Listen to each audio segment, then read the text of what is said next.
Hello, welcome to Mom Games Badly. Plenty moms out there who are fantastic video gamers. I'm not one of them. But I still enjoy playing. Speed dating for ghosts saves your choices. Welcome to Speed Dating for Ghosts. There are other moms out there who are great video gamers. I'm not one of them, but I still enjoy playing. I enjoy playing weird little games that I find on itch. And, yeah, I hope you'll enjoy hanging out with me while I play it. This is Speed Dating for Ghosts. Why date everything when you can date a bunch of dead and supernatural creatures instead? You know? I'm gonna put the camera back where it was. Thank you. I was better centered that way. All right. Start the game. Oh, hello there. You must be here for speed dating. My name's Fran.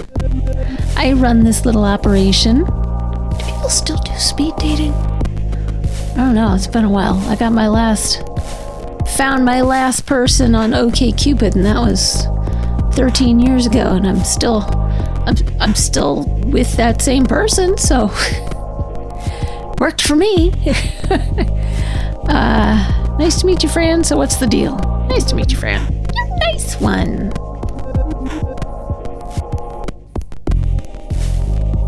We get all kinds of ghosts here. Nice ones, sad ones, a few spooky customers. It gets lonely being a ghost. It has been pretty difficult, or I like being alone. Personally, I would find it difficult. It has. Wonderful. Then let's get started. We've got 3 rooms set up, each with their own super fun themes. You pick one and sit at a table. Then what? Another ghost who also signed up sits across from you.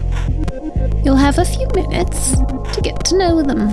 Then a bell rings, and you switch seats. A bell rings from somewhere, just like that.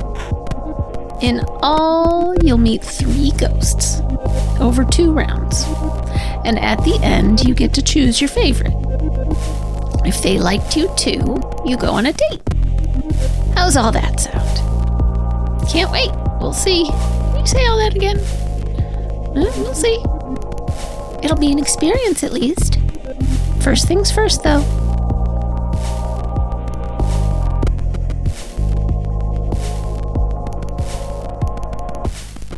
Choose your room. Room of palms, room of liars, room of black. Palms, I guess? Start out anyway. The room of palms. All right, just double checking. Are we recording? There we go. The room of palms. It looks like the basement of an old church. Faded linoleum floors. Spare walls with the odd religious print framed in peach-colored wood. Actually, hang on a second. I'm gonna go get some more water so you don't have to listen to me croaking this whole time. Spare walls with the odd religious print framed in peach-colored wood. Oh, church basements. Reminds me of CCD, Catholic something. Like Sunday school. Basically, after church, you go to the classroom with the kids and you learn stuff about the religion and whatnot. On one side is a large open kitchen. Old refrigerators donated by the congregation hum and drip. Okay, that reminds me of the Unitarian Universalist church I went to for a while.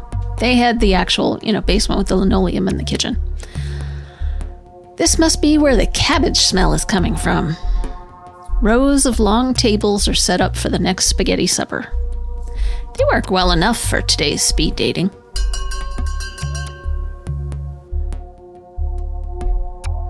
The bell rings and a ghost appears. Oh, sup. Someone took a sports ball to the noggin there. I'm Riley. You're pretty hot for a ghost. Thanks. Slow down there, buddy. You're not so bad yourself.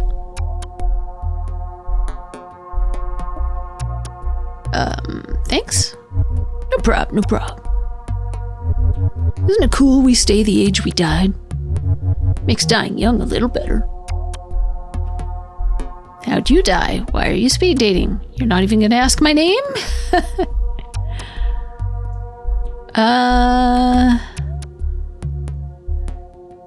You gonna ask my name? Nah. I already know your name. When I died, I got psychic powers. It's Casey, right? How did you know? Nice try, but no. Are you really this obnoxious? I'm gonna go with nice try, but no. Weak sauce. Guess I still need some practice. Let me try again. You're a spirit of curiosity, right? Right, you're bad at this. I'm not sure what I am. Totally hear you there. It's hard enough to figure out life. Finding the point of death? How can you be that sure of anything? I'm in no rush. What are you a spirit of? I'm still figuring that out. Without my division high receiving yards, and all the cheering in the stands, who is Riley? You have unfinished business. Someone with heart. You have unfinished business? Yeah, me and every other ghost. Oh, I like how I didn't realize that the pointer was a little skeletal hand.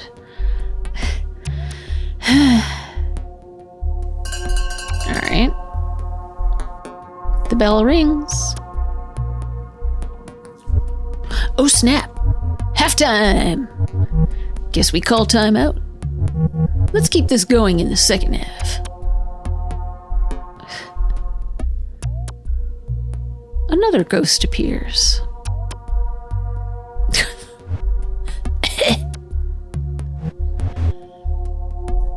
Hello, sunshine. The ghost takes a long drag of their cigarette.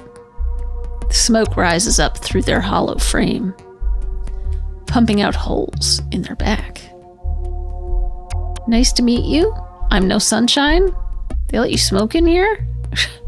Let's try being nice. Is it? That's a surprise. I'm Vera.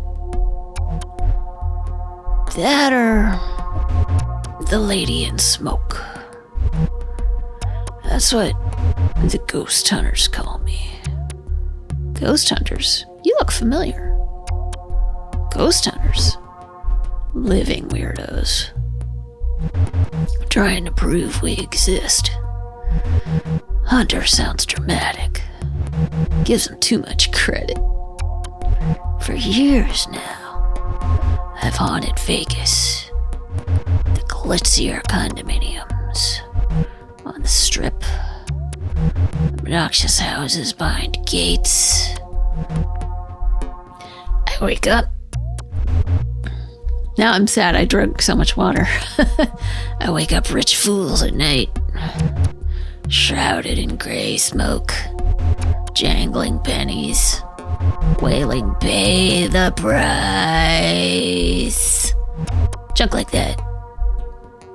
That's pretty cool. Why they're rich? Well, I know why they're rich. That's pretty cool. Thanks, hon. Spent lots of time working on it. I like when they choke on the smoke. Choke themselves awake. Then they see me, floating at the foot of the bed, looking ready for a funeral. It works.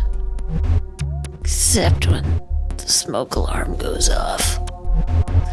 Then it's not as scary. Did you die in Vegas? So you're famous? You should disconnect the alarm.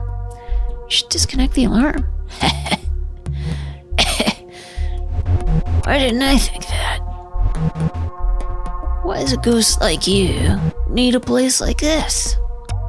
Boredom? Loneliness? Curiosity? Lonely. I hear you. I'm about as lonely as a lost shoe. Just as useless, too. You get used to it. Also, you never get used to it. I'm surprised you're lonely. You're not useless. We can be lonely together. Yeah. Thanks, hon. Sometimes I'm not sure that anything I do matters. Got that feeling even in life. Can't seem to make it go away. The bell rings. Guess that's the bell. We'll have to pick this up later. See ya. You know, ordinarily I don't love smoking, but I figure in the afterlife you can probably, I don't know, turn off your sense of smell if you want to. Plus I like fear. I like that she's haunting rich guys in Vegas. Another ghost appears. Hey. What? Hey. Oh. Whoa. What's wrong? I don't know what voice to give this because I'm not sure what I'm looking at. It looks like about 1 million grains of rice in a trench coat kind of thing with a mask on. So I guess they'd have little voices, maybe? What's wrong? Do I have a bugger or something? Dang it, Steph. You gotta check for these things. Seriously. Do I have a booger? It's nothing, never mind. You could say that. It's nothing, never mind. Okay, good. Because I'm pretty nervous. I've never done anything like this before. I spent like an hour putting my face on this morning. You look nice. What brings you to speed dating? What brings you to speed dating? I've been single for a while. At first it was great. I did what I wanted to do, taught myself some Japanese, played my clarinet every day without fail, allowed myself time to get to know the real me. But after a while, the silence gets to you. My cat only says so much. I know what you mean. Tell me about your cat. Clarence. After the angel. Aww. I love you. I'm a fan of It's a Wonderful Life. But he's more of a demon. I assume the cat. Especially around food. You know how most cats have this pleasant meow? Almost a meow. Clarence wails and whines. All raspy like he's dying. Or dead. Haha. You probably think I'm so weird. We're all a little weird. I suppose it beats being normal. There's nothing worse than meeting someone and running out of things to say. After like 10 minutes. That's why I'm here. There's no time to get bored. If you do, it's almost impressive. Tell me about playing clarinet. Tell me about learning Japanese. Tell me about learning Japanese. I thought I'd pick it up easily, since it's so far removed from English. There's such an art to drawing the characters. But there are so many. First, you learn hiragana. Those are the basic characters for sounds. Then katakana, for words taken from other languages. By the time I learned all those, I thought I was getting pretty good. Then came kanji. There are thousands of kanji characters. It's overwhelming. You have an eternity to learn. You can always visit Japan. I'd love to. It would help to be immersed like that. It's just hard to find the money. Tell me about the clarinet. You could sneak on a plane. That's pretty much impossible. How would I get through security? And they have assigned seats. It's easy when you're a ghost, or I've done it. Have I done it?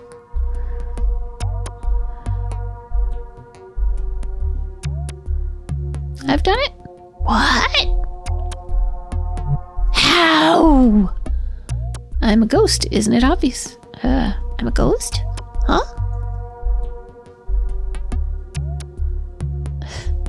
Oh, does she not know we're dead? I think so. I'm a ghost. Very funny. Ha ha. Seriously. Boo! I'm actually starting to get scared. Please tell me you're joking. Oh, she doesn't know? How does she not know? You're not joking. What is this? I don't understand. No, wait. The bell can't be ringing yet. Are you actually dead? Am I dead? Am I a ghost?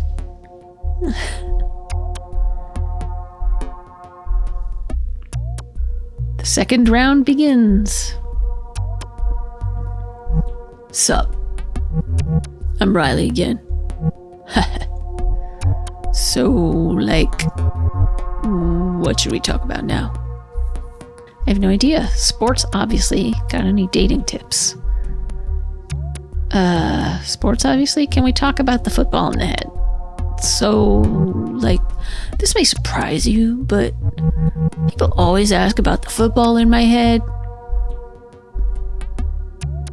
I wasn't gonna. No, I wasn't gonna. I consider it a badge of honor, but also a reminder. You can push yourself too hard and lose everything you worked for. 5 too many hits to the head. Whammo. Sports Ghost at your service. Here to tell you that all goals have limits. That's a sad story. That's good advice, right? I like using sports to make sense of stuff. It works super good. Need to fix something? Draw up a play. You won't get anywhere without a plan. What do sports say about death? What do you have planned for us? What do you have planned for us? Only the best time ever. I want to share something important to me. Let you see O'Reilly in its natural habitat.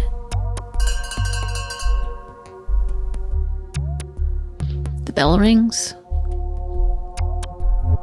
So, like, I was thinking, might be fun to see a game together. My old team's playing our state rivals. It's been a while since I've checked in on them. I'd like that. That's not my thing. I mean, I don't know. Would it be interesting to attend a football game as a ghost? I don't love football. I wasn't brought up on it, so it's like I don't find it that intriguing. Bummer. But hey, I understand. I think maybe we count this as a loss. It's always next time, though. Yeah, a good positive attitude. Oh, there's Vera. Hello again, sunshine. Good to see you back around. We only touched on my past last time. Us ghosts tend to look back a lot. Reflect. Obsess, maybe. Hard to know a ghost without knowing how she lived. So how did you live? I try not to think about my past. Should we invent a colorful past? Or ask how she lived? So how did you live? I made my life in Vegas. Went there when things started booming. Figured I could make some money. At first, I lost a whole bunch. Slots, they'll get you good. Then I took this job, working for a casino boss. His executive assistant.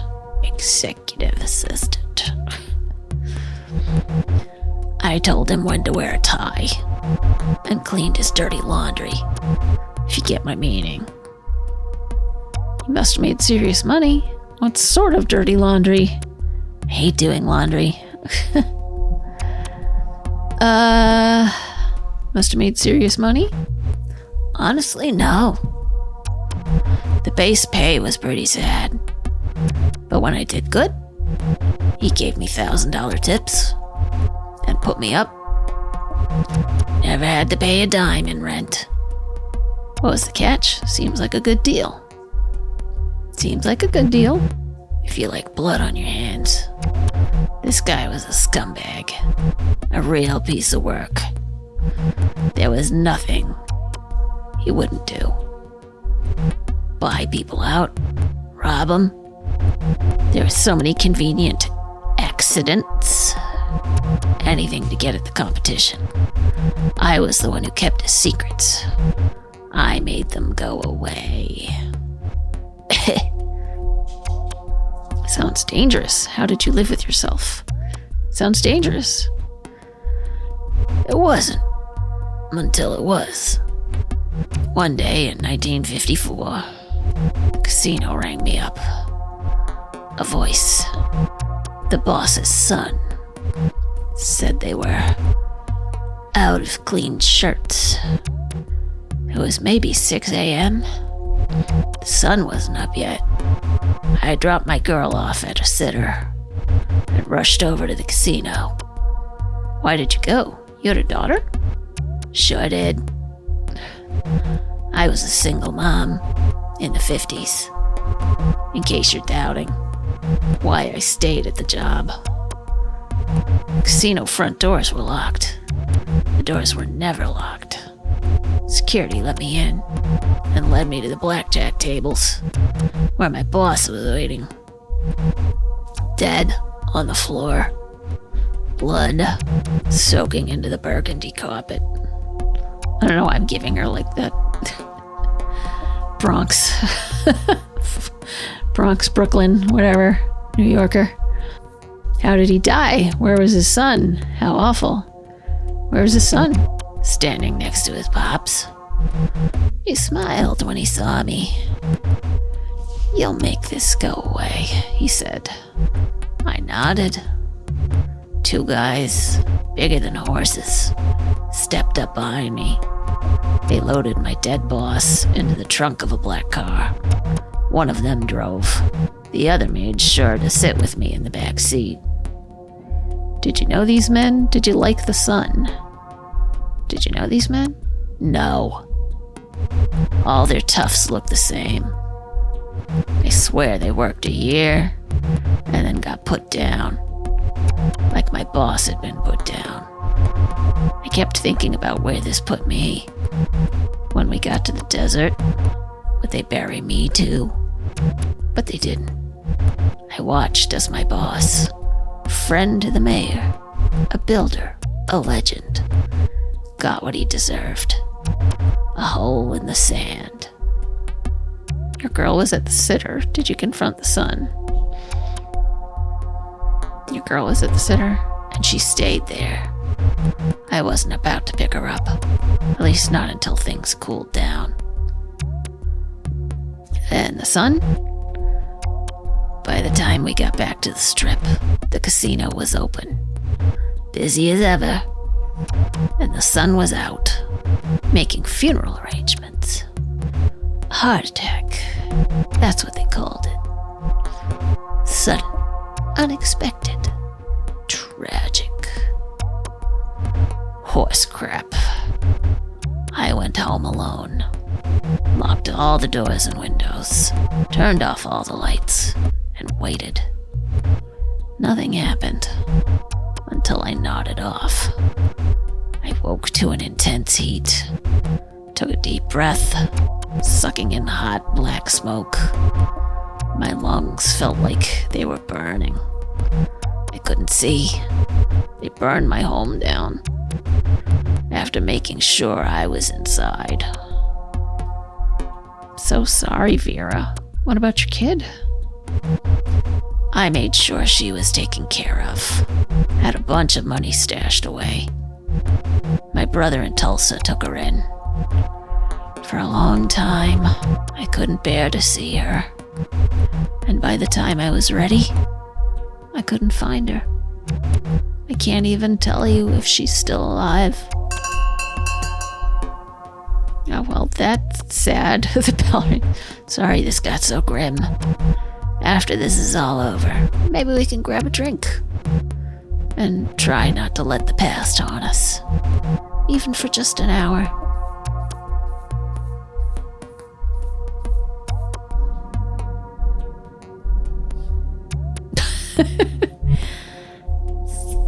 So wait, we're actually totally 100% dead?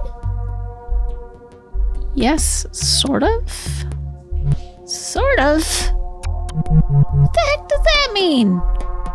We're still conscious. Does anything ever really die?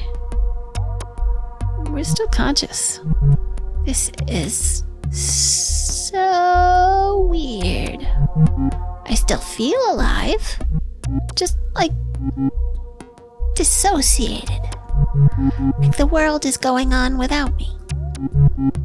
It's a familiar feeling. I felt it a lot when I was alive, too. What was your life like? How long have you been dead?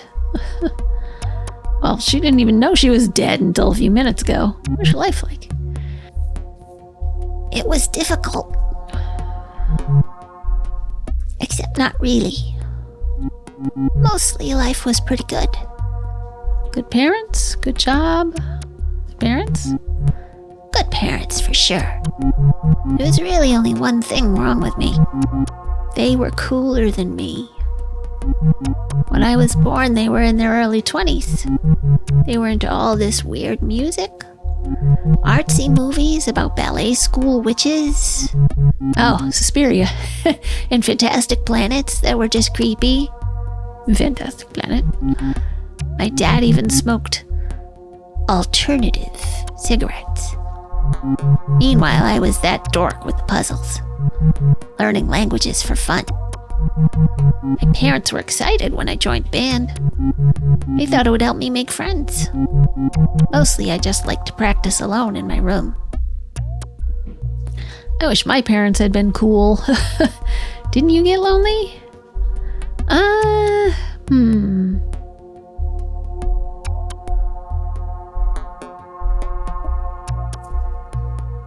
know. Didn't you get lonely? Everyone asks loners that. Some people like to be alone. It's easier to keep a handle on things. Especially when things start to go wrong. And holy, did things go wrong in my life. What happened to you? A recurring theme with ghosts. This is hard to talk about. I had cancer. A brain tumor. It was bad. Diagnosed a week after my 19th birthday. I started getting headaches and feeling confused about things. Things would just look wrong, out of place. It's hard to describe. How long did they give you? What was the treatment like? How long did they give you? They gave me a few months. With treatment that turned into a year. They said it was aggressive, so they had to be aggressive.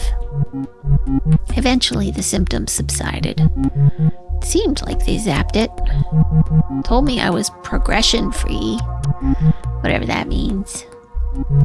I was allowed to go back to school, but I didn't. I retreated to my room. After so much time facing death, I had a lot of trouble facing people. Funny, huh? Now I'm facing death and people. There's the bell. I guess it's back out into the world now. I have a lot to figure out. It was nice to meet you. Thanks for helping me talk this out. Steph leaves the room. If you hurry, you could catch up to her. See if she'd like to talk some more. Then again, a date with a ghost like Steph might not be the most exciting. She's no football hunk. Nor is she the infamous Lady in Smoke.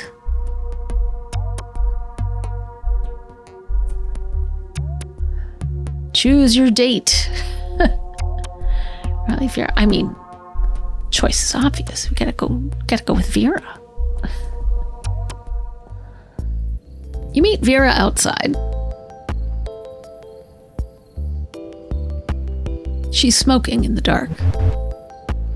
Took you long enough? Not really, though. I'm just kidding around. So, what do you want to do? The worlds are... Vera stops talking. She seems distracted all of a sudden. You hear that? I didn't hear anything. What were you going to say? I didn't hear anything. I heard a voice. There it is again. A voice. Did you hear it this time? Still didn't hear it. Are you okay? Are you okay? I'm honestly not sure. I'm hearing a second voice. This one sounds familiar. Like the way I'd sound if someone recorded me. Me, but not me. This is so weird. Where are the voices coming from? The voices are in my head. I wonder if there's like a seance going on calling her. But also far away. The voice is calling out to me. It's saying, Vera, are you there? We are trying to reach Vera. Dead on the 5th November, 1954. And then the other voice, the one that sounds so familiar, it says, Where are you, Mom? Oh no, my daughter. I'm sorry. I have to go. Well, yeah, of course. I have to find her. I understand. Can I come with you? Yeah. I think you'd better. I'm not sure what I'm hearing. It sounds like my daughter, but...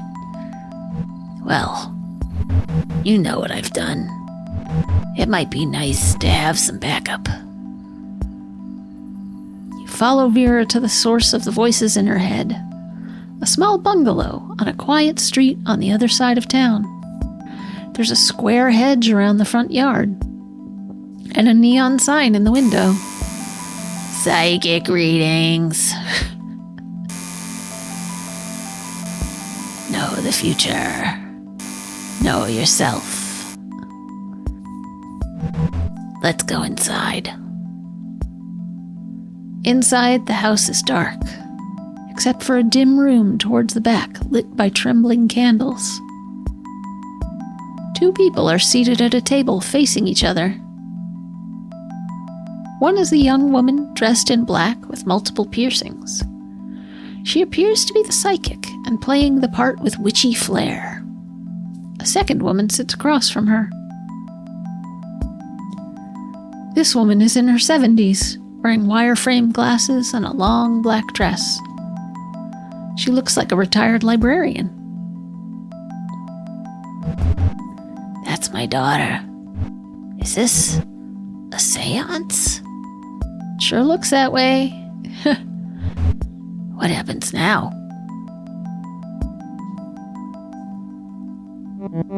I feel a presence. Vera's daughter opens her eyes. Mom, are you there?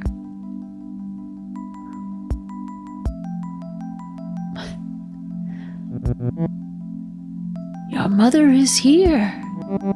She may not be able to speak, but she is listening. Mom? I sense two presences. Two? Yes. One is unknown to me. The psychic breathes in deeply. You may now ask your mother a question. Perhaps she will respond. Mom, it's Jane. I need to to know what happened. How you really died. The police, the papers, they all said it was an accident. But I found your letters. Mom, what did they do to you?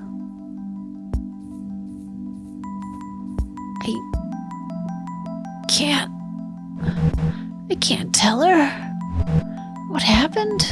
It's too hard. Can you say something? I need her to know I'm out there. I'm just not sure I can do it. Tell Jane how her mom really died. Tell her it was an accident. Remain silent. I'm gonna tell her. Psychic repeats what you say, word for word. The letters were all true. Every word. I'm sorry I left you. I did it so you could live.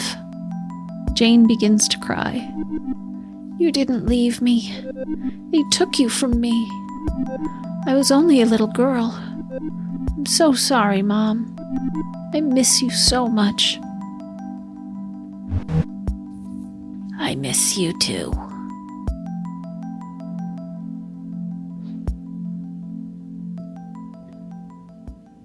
Aw. Oh, what?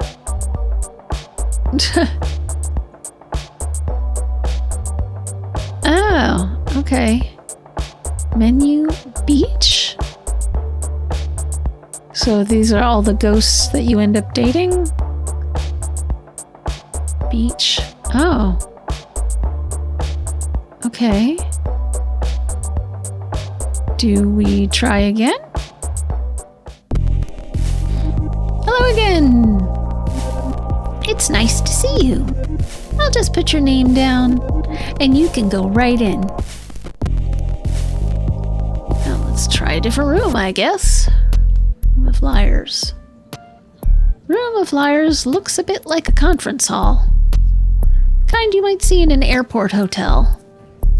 There was a meeting of regional managers here yesterday, followed by some couple's 65th anniversary in the evening. They left a few balloons behind. Worn plush stacking chairs are set on either side of lacquered oak tables. In one corner, there are wine glasses and a metal pitcher of water, alongside a stainless steel urn for coffee. Ghosts don't need coffee. One particularly nervous ghost is holding a cup anyway. Some habits never die.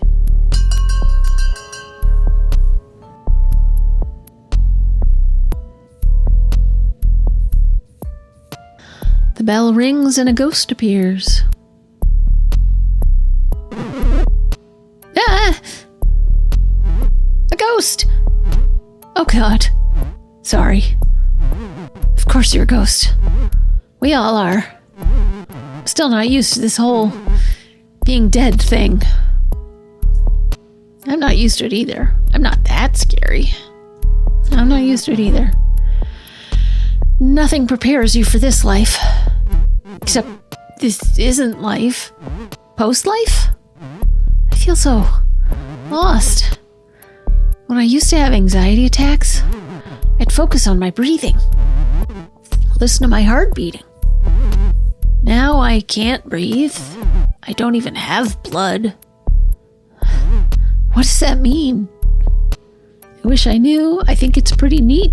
Take it one step at a time. Let's take it one step at a time. Steps. Yeah, that's a good one. Took me forever just to learn how to walk on solid ground. When I first woke up, after I died, I fell right through my coffin. Through my own body. Down, down, down, into the bedrock. It was so dark. That sounds awful. It was. I will never forget the confusion, the helplessness. I seized up. That stopped me from falling. It was like my whole body became corporeal. Not flesh, Just, like, you know how if you concentrate, you can pick up objects? Like that. Except I was the object, and the earth was holding me. It was so quiet there, stuck in solid rock. How did you get out? How long were you down there? Could you hear anything? How did you get out? I pulled myself up, away from the heat below. Sort of clawed my way to the surface. Through the earth. I felt the rock moving through me. Ah! The bell rings. Oh, that was just the bell. Phew. Thank you for listening. I guess we'll talk more in a bit. Hopefully the other ghosts are as nice as you.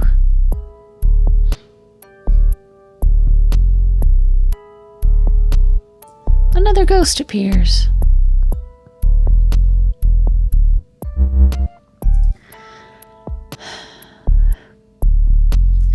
Well, look what we have here.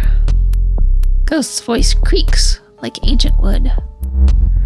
The name's Spooky Peter. He tips his hat. Dust spills off the brim. How do you do? I do okay. You seem ancient. My record of hauntings goes back long as the door, since the Black Death took me in 1665. I thought the plague was earlier. You've seen a lot then.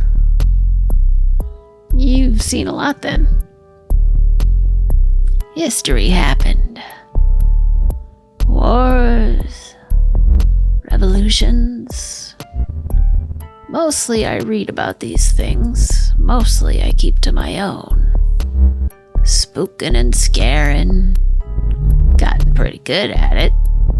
Even been in books. Not always by name, mind you. But you can tell when it's me. The top hat. The fear. All hot and sick. Nobody spooks him like Spooky Peter. Are you the devil? I try my best.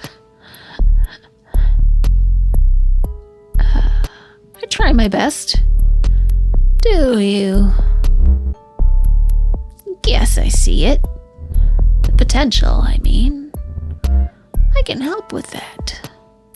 Teach me your spooky ways. I don't need your help. Huh? Let's learn. Now. Spooky Peter doesn't just teach anybody. A rock has potential. Before you throw it through a window, what makes you any better? I turn milk into worms? I make unplugged stereos blast music? I can pull my face off. Oh, I think milk into worms would definitely be the most disturbing. Grosser fare, eh? I suppose I can see that working. Especially if they're drinking the milk when it happens. Worms is a leap, though. Maggots will blend in a little better. People are spooked by the unexpected. Messing with something familiar like that? It can be pretty spooky for sure. No way are they going near milk again. I mean, yeah, Spooky Peter laughs.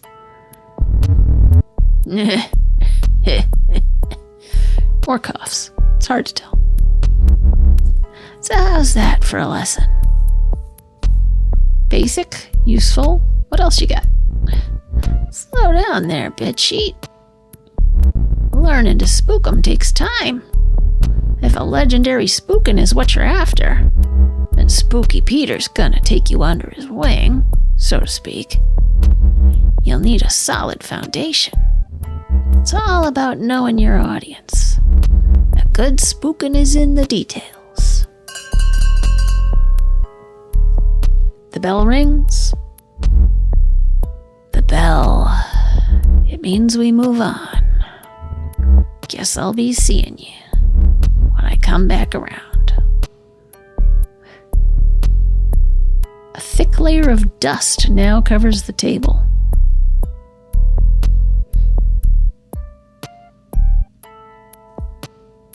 Another ghost appears. Is that a shark? Want to make some money? Excuse me? Maybe? Doesn't everyone? Exactly. Everyone needs money. You get it.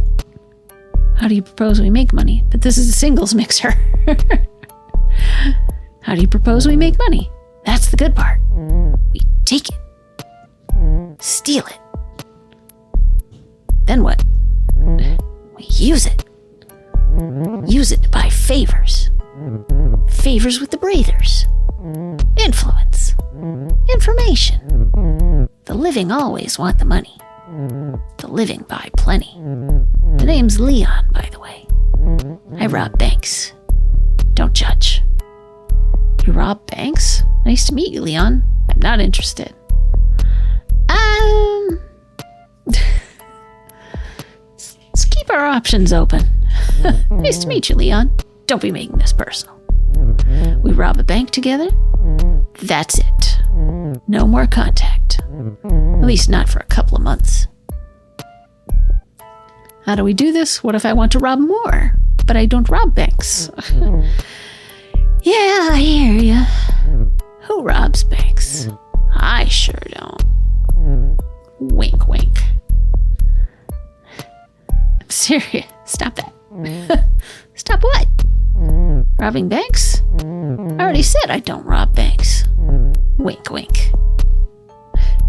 I really don't, though. Then don't rob a bank with me. My team needs to be committed. 100%. Eyes on the prize. You clearly don't have what it takes. You'd probably get us caught. I wouldn't go that far. I'd turn you in. I wouldn't go that far. Ha! Confidence. I like that.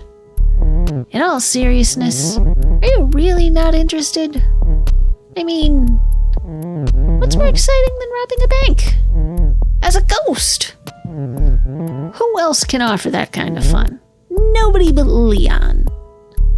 I'd like to know more first, if it'll get you on board.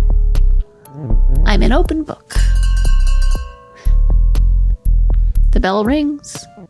Nuts. Time to switch seats. Don't worry. I'll be back. We got more to talk about.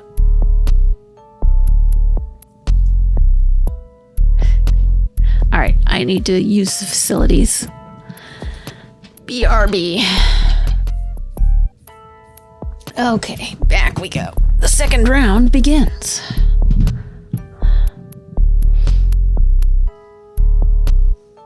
Aw, the other ghosts. Holy, were they awful. Leon's just a creep. And Spooky Peter. That name is earned. Oof. Also, I think I forgot to introduce myself. My name's Q. Sorry. No need to be sorry. Leon's a piece of work. Spooky Peter has been around. I think he's actually just dust. My rule? Never trust anyone who wears a hat. Stuff he said to me. The hairs behind your neck know me. It's best to hide in the corner of their eye. He's what I was afraid of as a kid. He said I had potential. He said he's been in books. I believe it. The man's almost theatrical. Reminds me of a character actor playing the devil on stage. I totally see it. I'm not a confident person, but I'm rarely wrong. You should stay away from him. Your speed dates are going well, then? You're not like these other ghosts. I'm sure thankful for that. At best, dating ghosts is frustrating. Everyone asks the same things. How did you die? What was your life like? If we were alive, the questions would be like, what kind of food do you like? What's your favorite movie? Dying doesn't make people more interesting. It's Videodrome, by the way. My favorite movie, I mean. How did you die? What was your life like? Long live the new flesh. Ha! You know it. Of course I know it.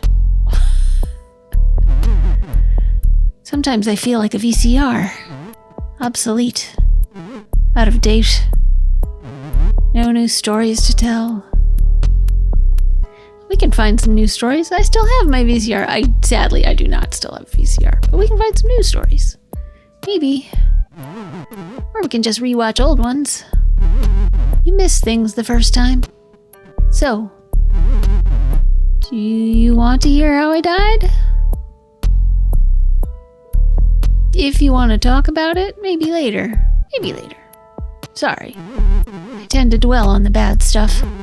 It's a nasty habit. Well, you are dead. What's your favorite food? Seriously? You're asking me my favorite food? Coffee's a food, right? It's coffee. Why am I not surprised? We could go for coffee after this. At a coffee shop?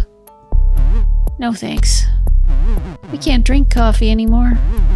I hate being around the living. They somehow make me even sadder. We could go to an art gallery. The carnival's in town. We could go to an art gallery. Art galleries depress me. Oh, well, now you're just... Half the art is super sad. And all of it's better than anything I could do.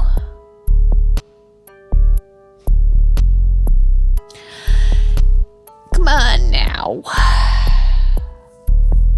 You know, I'm trying to reach out here and you're shooting down my ideas. It just reminds me that I wasted my life. So I'm gonna say no to art. Tell you what. I'll come up with something. Something a little different. Hopefully. Sounds good. Never mind. Sounds good. Yay! I can't wait to do something with you that isn't talking about myself. Sorry. The bell rings. See you after we're done.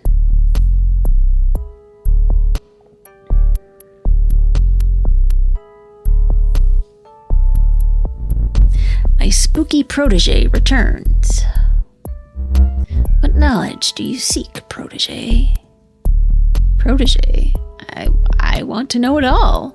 In time. A truly spooky ghost requires one thing.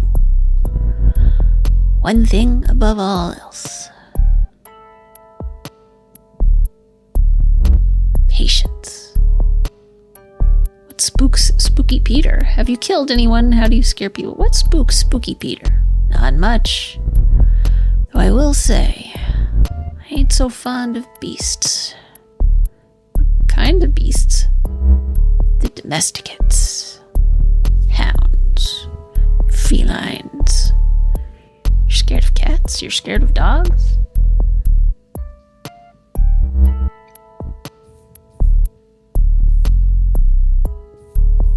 Spooky folk like me rely on a certain covertness.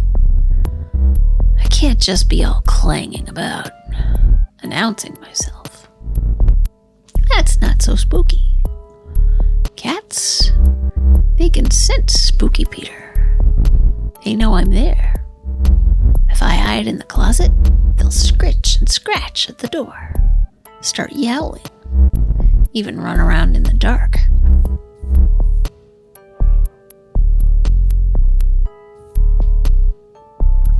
To wake the owners, I wager. It's trouble, let me tell you. A real impediment. Spooky Peter wheezes. Something's rattling around in there. Are you okay? Tell me about the plague. You okay? Pay the rattle no mind. I died with it. It stays with me. You ever been to the mirror world? I have. What's that? The place beyond this. but the same as this. You've seen it, but always looking in. The bell rings. If you fancy another lesson, come on by that edge of things. I'll show you around the other side. If I find time, tarry all you want. I've got patience like I've got time. I can wait forever.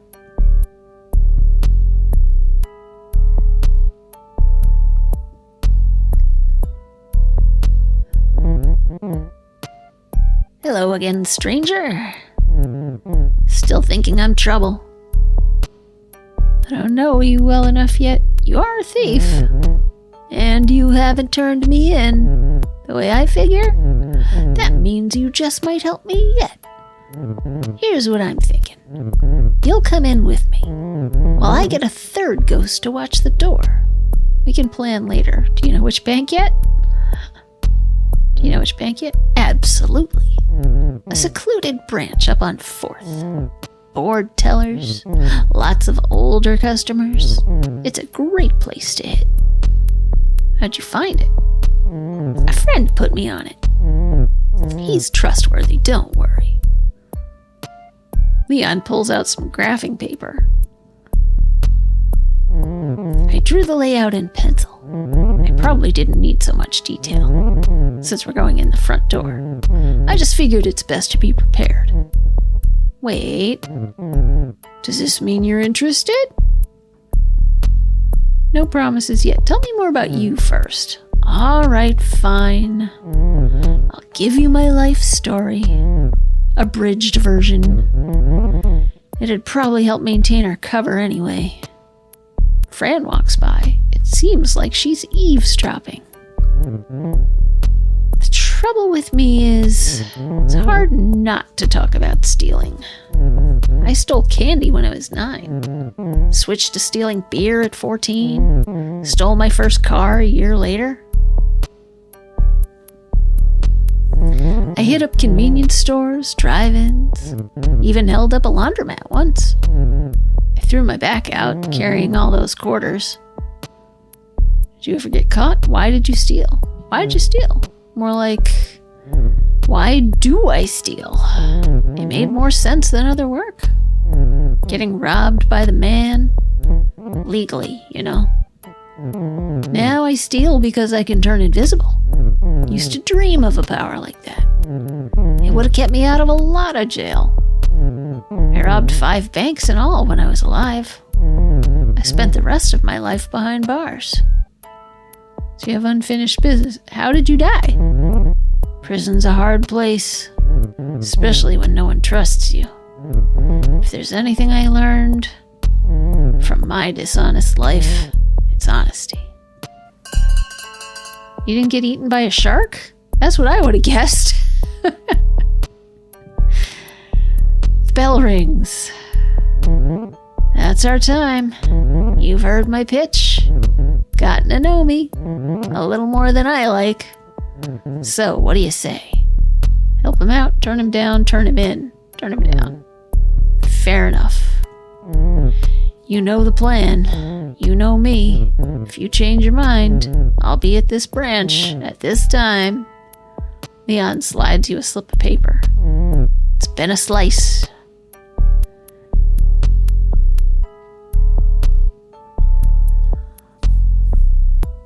Choose your date. Leon, Spooky Peter, Kyo. Oh, Kyo, movie fan.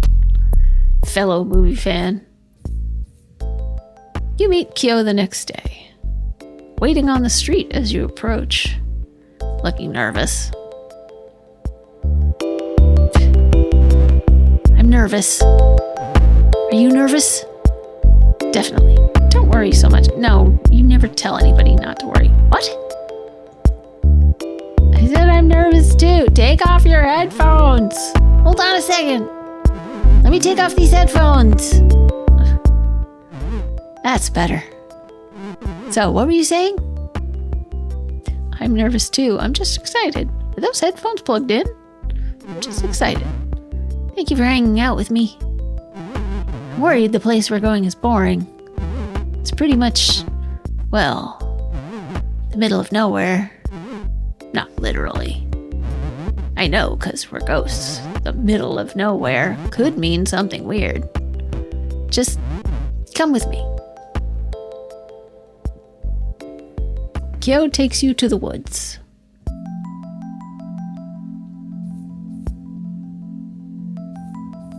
Deep into the trees, far from any paved roads. Did you know I make greeting cards? For ghosts to give other ghosts? Happy anniversary of your tragic end. I'm happy for your loss. That sort of thing. It's just a hobby. You stop at a particularly barren patch of prairie land. Everything is frozen over. The few clusters of trees are stripped of their leaves, with branches like bony hands. Squat birds huddle together for warmth near a frozen lake, while a dry, biting wind blows through. Isn't it great out here? I come here to think. I watch the birds. I listen to music. There aren't many souls here, just the birds and the wind. I see why you like it. It's depressing. I agree with the second one, but that would be rude to say. I see why you like it. I can be myself here. No one bothers me. I don't need happy things to remind me that I'm not happy. I need sad things to remind me it's okay to be sad sometimes. That's a nice way to put it. Or all the time? Yes. Kyo looks out onto the frozen lake. I have to show you something. Kyo leads you away from the lake toward a pocket of trees. Hidden among the poplars and pines is an old house. The wood is gray and brittle. The roof collapsed long ago. This house is a tiny thing.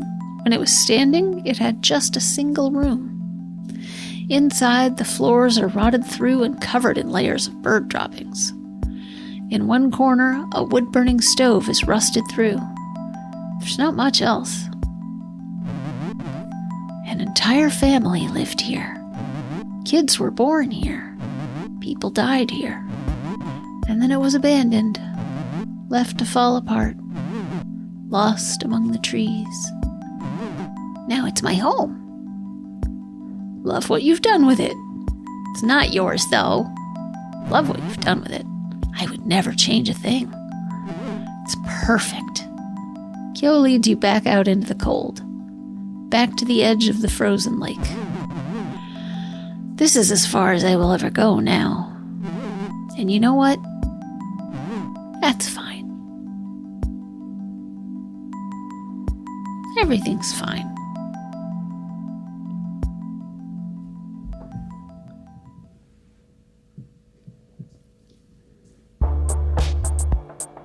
Graveyard. Oh, okay, there's Kyo.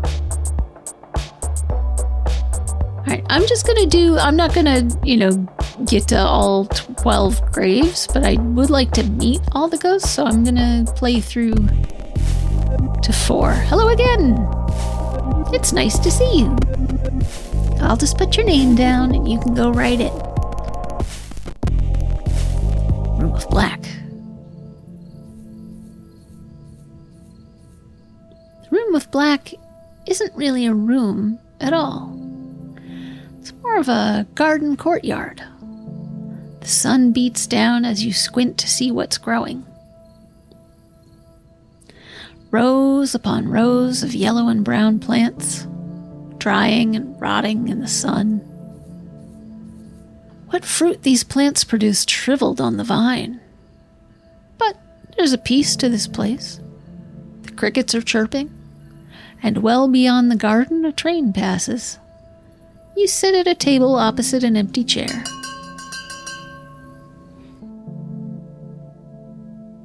The bell rings and a ghost appears. Ooh, I'm a ghost.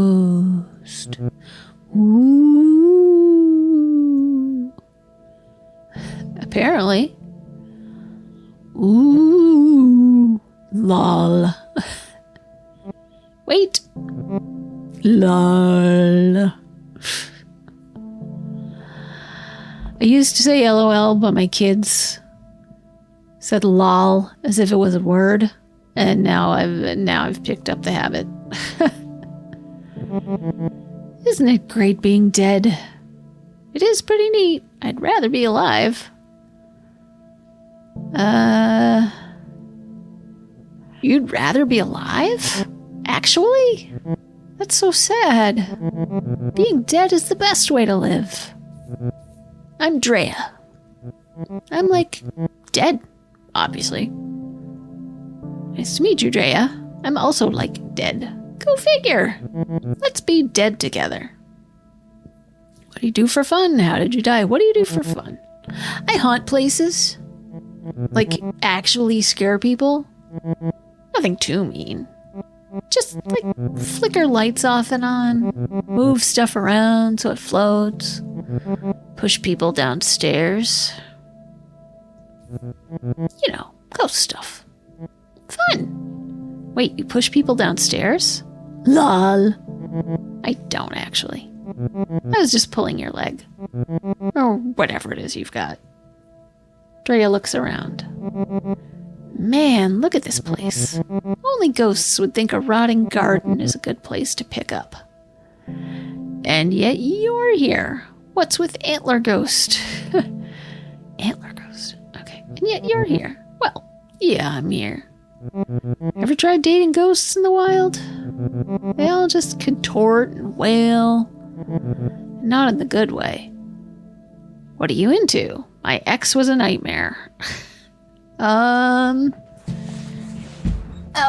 I'm gonna say my ex was a nightmare so that we can make literal nightmare jokes. I assume you mean a literal nightmare? I've gone out with all kinds. Pretty girls in dresses who carry their own heads. A shadow who refused to let me look directly at him. Being dead is great. It's the other dead people that kill me. Blunt. I'm still not used to any of this.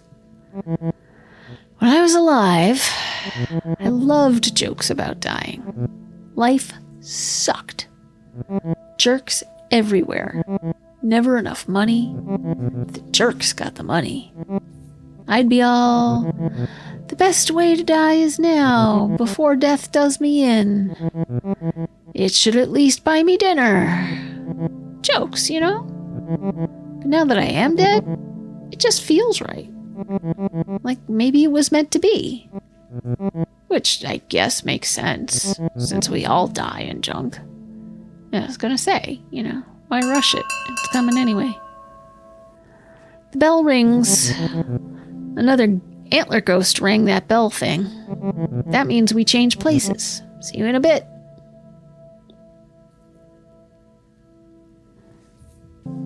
Another ghost appears. Oh, hello there. I'm Hattie. You'll have to forgive me. I'm a little shy. It's just so nice to get out of the home. To see a new face. The home? I like your face too. The home? I haunt the old folks' home. Where I died. Queen Mary's. It's not a nice place to live, let alone die. Few nursing homes are. They treated you poorly? Treated you poorly? I wouldn't say poorly. The nurses do their best. But they are short-staffed. The residents are frequently neglected. To make Queen Mary's a little better, that is my mission in death. How do you help? Any way I can. I keep watch on vitals, ring a nurse when needed, tuck residents in at night. In their final moments, I whisper in their ears. There is more, I say. Just you wait. That's so nice. I never thought death would be like this. As ghosts, we have power over the living, whether they know it or not. We ought to use that power for good. I agree. What about fun? I agree. Now that you're dead, what do you do with your time?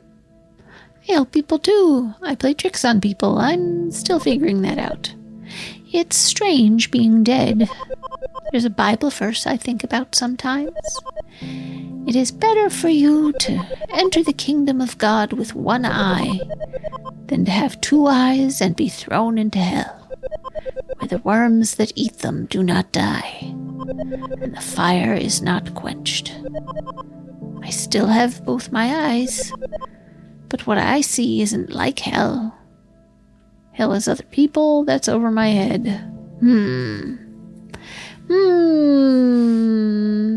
That's over my head. I'm not sure I understand it either. I'm just grateful there's an afterlife at all. The bell rings. Oh, I guess that's our time. I suppose I will see you again when I come back around. Thank you for the talk. Another ghost appears.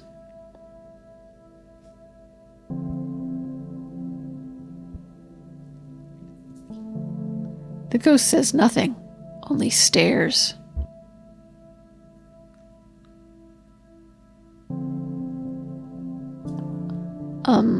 Hi? Stare back. I need to do one eye bigger than the other.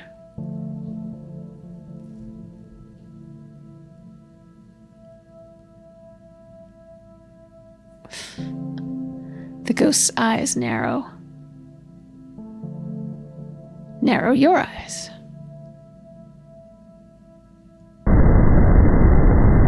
The ghost opens their mouth wide, wider. The sides begin to crack and tear. Inside smells so foul,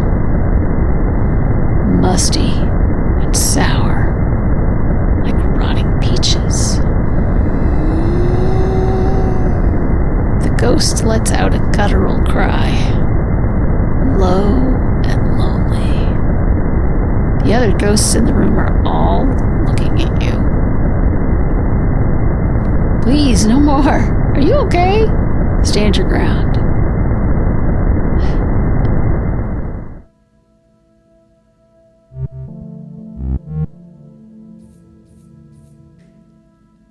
You are not like the others. I could say the same about you. The others are in denial. I could say the same about you. I am a vengeful spirit, not unique among ghosts. Just perhaps among these ghosts. What brings vengeance to speed dating? You're still welcome here. Vengeance is never welcome. But still, it exists. I exist. A lost soul, not unlike yourself. You can call me Gary. That is who I was, who I used to be. Tell me about Gary. What happened to you? Tell me about Gary. Gary was a simple man, an accountant, common. Gary liked the patter of rain, baseball games, and decaffeinated tea. What happened to Gary? I miss the little things too. What happened to Gary? The ghost's eyes grow wide. He breathes in deeply, remembering something horrible. I'm sorry. Do not be sorry. Sorry is reserved for those who are not. I still feel the blade.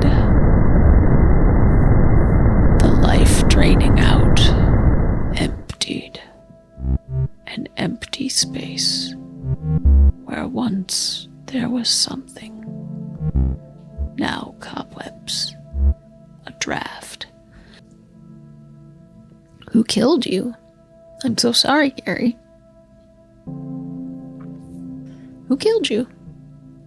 I do not remember. Can you help me remember? The bell rings. Your time with Gary ends before you have a chance to answer. Perhaps if you get to know Gary a little better, you can help him. Help him remember how he died. It's one way to spend an evening. The second round begins. Everybody's so flippin' gloomy here. I keep thinking, who died? Everyone died. We could liven it up. Oh, man. Okay. Like a prank? Or maybe we try to scare the other ghosts? Who hunts the hunters or something? They seem hard to spook. We can make something float. They seem hard to spook. You're probably right. Nah, I have the hiccups. Great. That one ghost especially. The creepy guy with the huge mouth? Patty? That's the one. She looks like a snowball. Horrifying. I did see a panicky little ghost. They went into another room. If only they were here. Man, we should just go haunting. Freak out some flesh bags. Give them something to be afraid of. I'd like that. Maybe. Like you're gonna do better than me here. Or anywhere. Most ghosts are sad as heck. Or boring. Lots of boring ones, too. Do you know a lot of ghosts? What makes a ghost cool? What makes a ghost cool? Did you really ask that?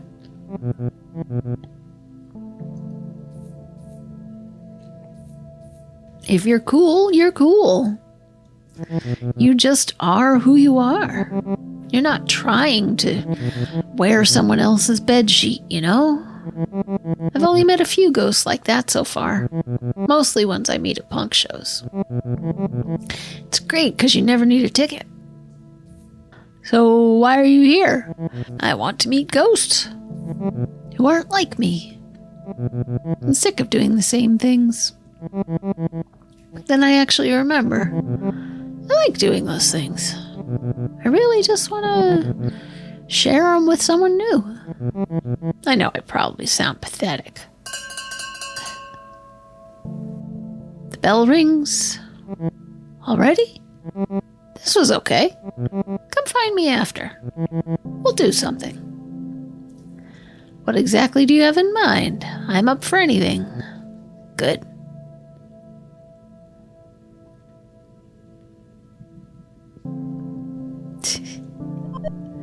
Hello again. How is the speed dating going? Is it everything you hoped it would be? You're my favorite so far. There are some weirdos here. It's just depressing me. There are some weirdos here. Weirdos. That's not very nice now, is it? I'm a weirdo. I don't know. Even the living are a little weird. Dead? Well, just look at me. I look like cotton balls. You look more like pollen. I suppose you're right. Look more like pollen. See? We're creatures out of some horror show. I've met all sorts since I died, let me tell you. Some prickly pears. Some goopy gusses. They're all getting by. I, for one, see death as a gift. Sure, there's plenty I can't do anymore. But mostly, dying's made it easier to do the things I love. And my back stopped hurting. First time in 20 years. Hattie looks at the garden rotting around you. Do you like gardening? Love gardening. I just don't have a yard. I never much cared for flowers. They're beautiful, but they sure don't last. Vegetables are where it's at. I love ones that grow like the dickens. Oh, so zucchini. You're a zucchini grower, is what you're telling me. Squash. Yeah, zucchini's a type of squash. Snap peas. Spaghetti squash vines are thick and sharp. They will choke other plants if you're not careful. How about spinach? I like tomatoes. Tomatoes are finicky plants. That's true. They need water to survive, of course. But too much and they'll start to get sick. Now that we're ghosts, I know we don't need to eat. I still like to grow food. Helps something live, you know? The bell rings. Oh, there's the bell. I'm due at the nursing home tomorrow. I'd be honored if you'd join me. It's not as exciting a date as other ghosts might offer, but it has its rewards. Someone dear to me is taking a turn for the worse. I'm afraid he only has a few days left. I want to make sure he knows they won't be his last. That sounds wonderful. Let me think about it. I understand. I'll be at Queen Mary's at 7 a.m. Hope to see you there. Hattie floats over to the next table. She takes her time. It seems like she wishes she could just stay and talk to you.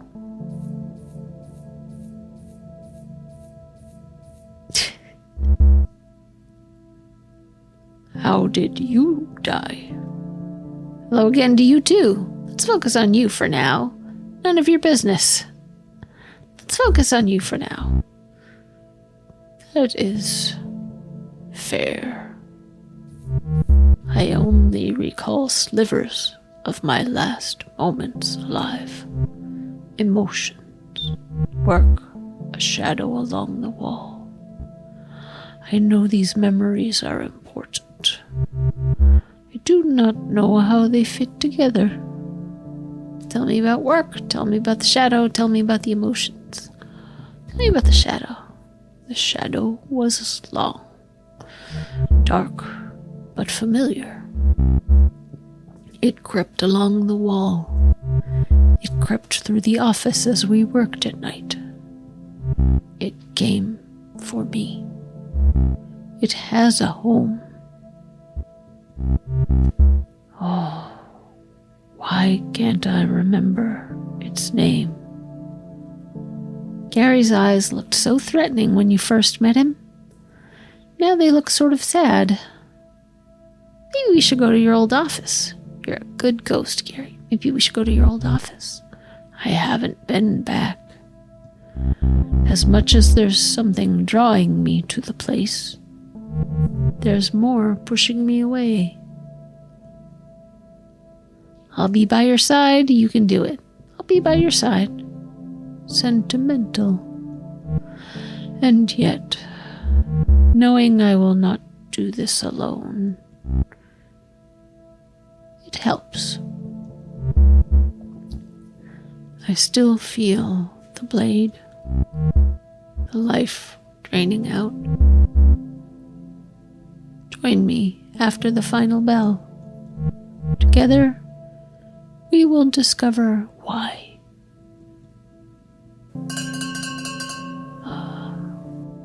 The bell rings. Gary left a strange transit map behind. Routes you've never seen. A certain stop is circled. Choose your date. I want to solve the mystery. What happened to Gary? Who killed Gary? You arrive at the bus stop where Gary asked to meet. The last bus went by hours ago. Still, there are other ghosts waiting for something. One natters to herself like a squirrel. Another is on the ground, arms around his knees, rocking back and forth. The third ghost has his back turned, staring silently into the darkness. It's Gary. Oh, he's wearing a bow tie. He is wearing a bow tie. I wore a bow tie. You look nice. Are you ready? I believe so. This is something I must face eventually. I suppose eventually is tonight. I'm nervous. Where are we going? We are going to the place where I died. The office where I worked as an accountant. Under the tracks, where the trains grind and the walls shake. The dead end of a crooked drive. Sounds spooky. How sad. Yes. Spooky. A dim purple light washes over Gary's face. The dead of night bus has arrived. This bus is not sanctioned by any city. Its driver is a wisp, a fragment of a broken spirit trained to perform repetitive tasks. You and the other ghosts get on the bus. There is no fare. You've all paid the price.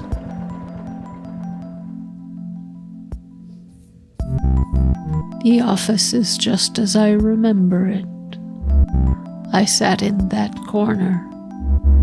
Accounting is not thrilling work, but it can be exceptionally busy.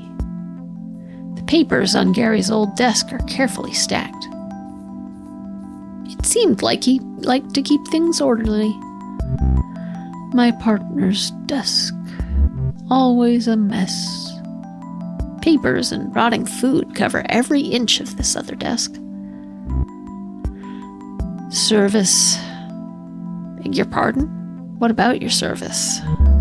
Not my service. Service was my partner. Service Gelke. Funny name. What was he like? I worked with the man for 16 years. At first for a bank. We were miserable, so we struck out on our own. Gary sits at Service's desk. He turns on the desk lamp to get a better look at the papers. He was a friend.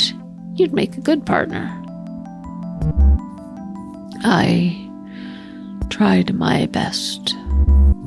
I wish I could say the same for Service. He was a thief. Green and gold lamp collecting dust on Service's desk casts a long shadow. The shadow begins to move.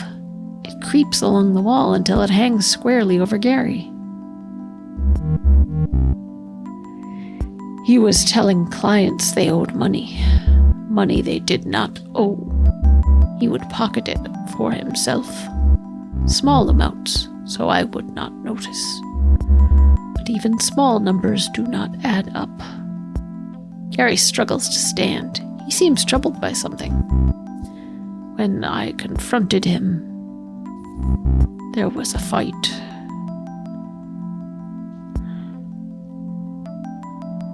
In this room? Is that how you died? No. It is how Service died. I killed him. Oh God. I still feel the blade.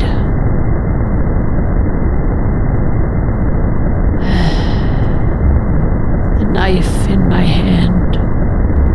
I looked for gloves, bleach. I found them, but I could not hide what I'd done.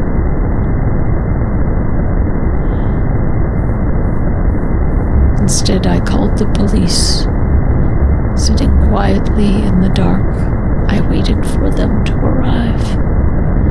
When the officers knocked on the door, I was so scared. They warned me, but I couldn't let go of the weapon, frozen in place right there in our office. They shot me where I stood. I died here, same as Service. You're a monster, you didn't mean to, at least you know.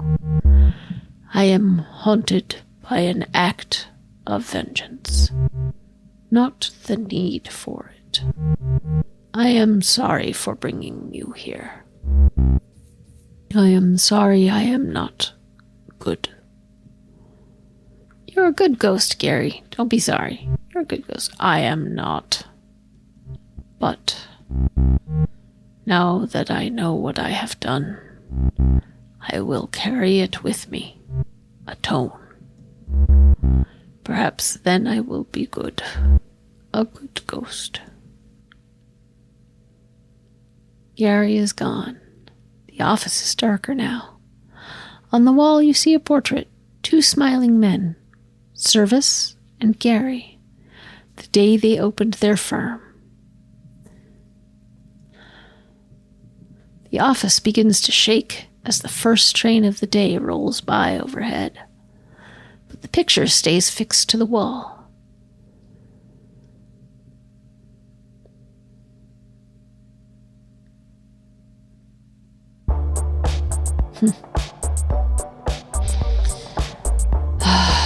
Well, there's one more bit to do, but I will have to come back and do it another time because I am literally falling asleep. So we're gonna continue.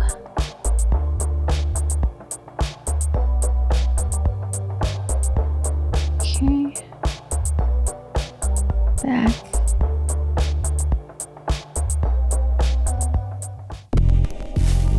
Hello again. It's nice to see you.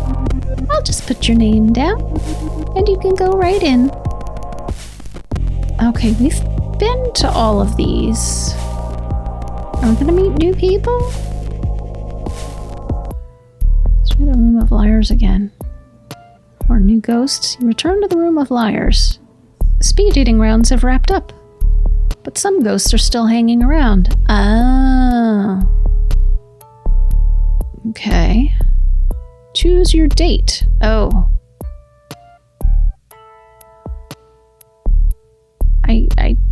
I don't know that I want to go with any of these people. I've been out with Kyo.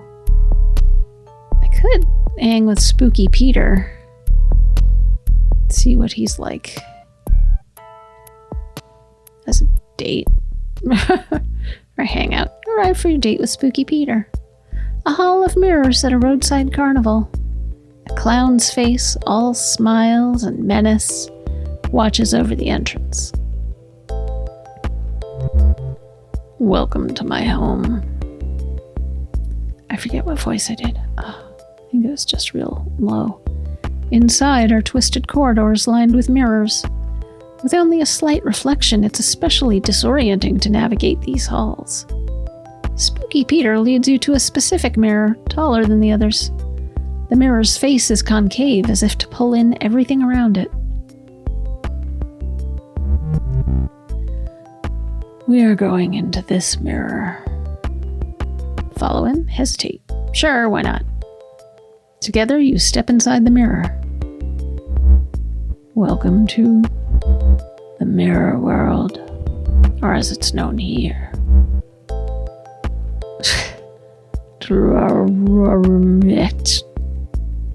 That's the mirror world spelled backwards. Do you see the eerie green? That is what happens when an image reflects itself.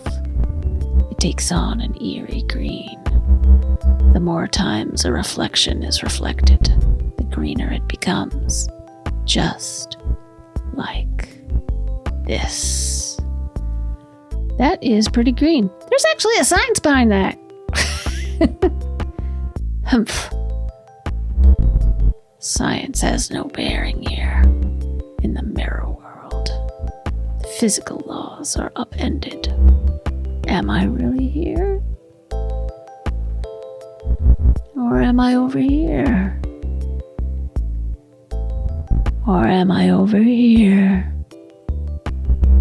Perhaps it is all of the above. Oh, right. or even nowhere at all. I remember him being a little more like jauntily menacing. That's amazing. I thought you might be impressed.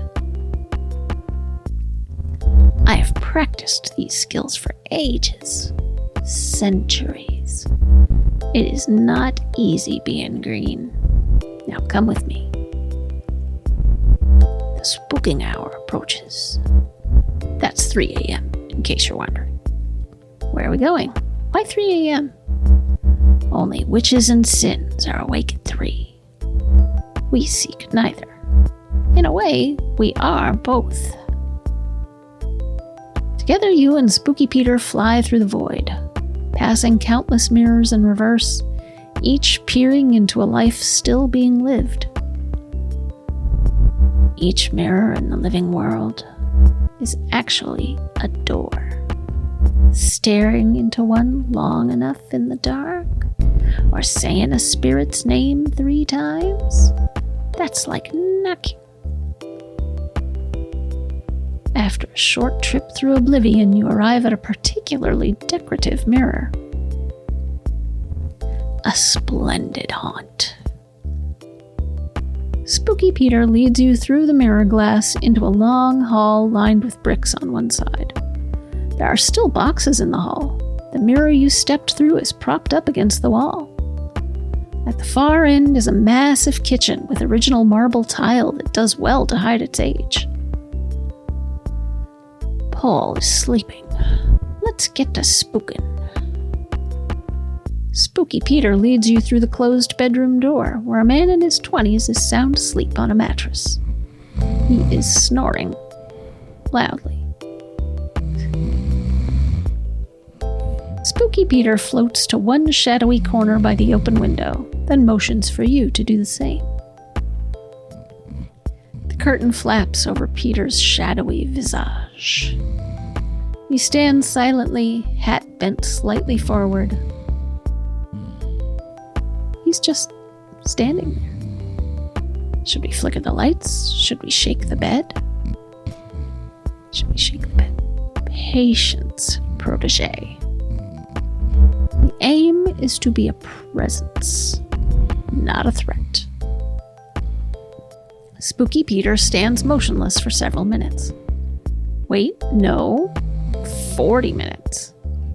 40 minutes of doing nothing but standing there. Finally, he moves away from the corner. Watch, protege, as I tighten the knot. Spooky Peter sinks into the hardwood floor. The old wood lets out a loud creak, creak, creak, as steady as a pulse. Paul is still snoring. Peter moves into the ceiling and starts to scratch. Scritch, scritch, scritch. Like raspy breaths. Paul is still snoring. Peter is starting to look annoyed. He floats over to Paul and peeks in his ear.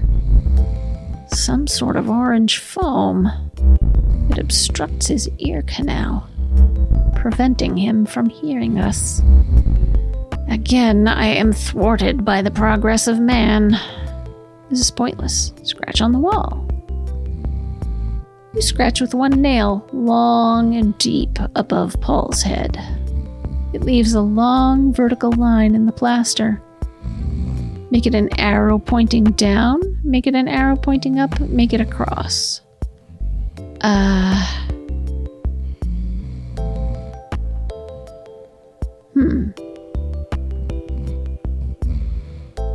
What would be creepier? Arrow pointing down. I just looked at my bed. I'm in my room. I just turned and looked at my bed and I was like, what would be creepier if I saw it in the morning when I woke up and turned and noticed it above my bed? It would be it pointing down at me. Menacing.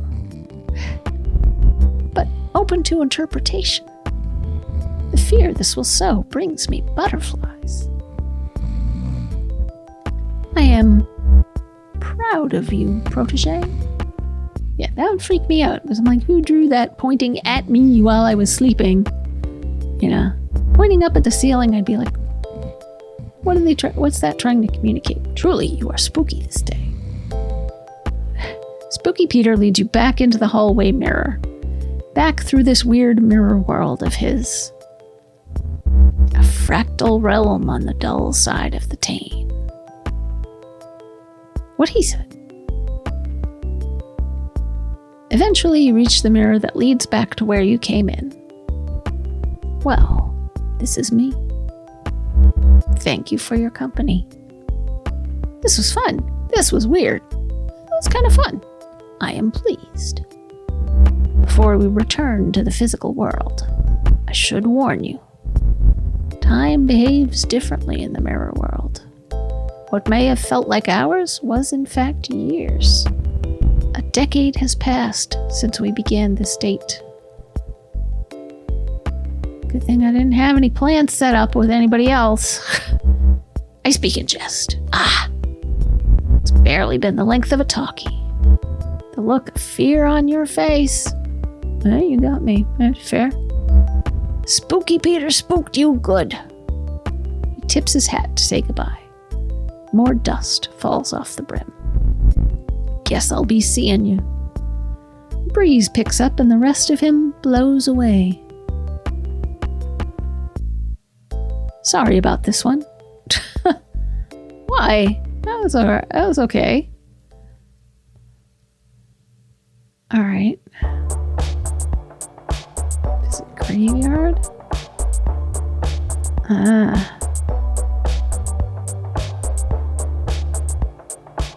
Beach? Oh, we can't do anything on the... Do we have to, like, go on dates with absolutely everyone before we can go to the beach?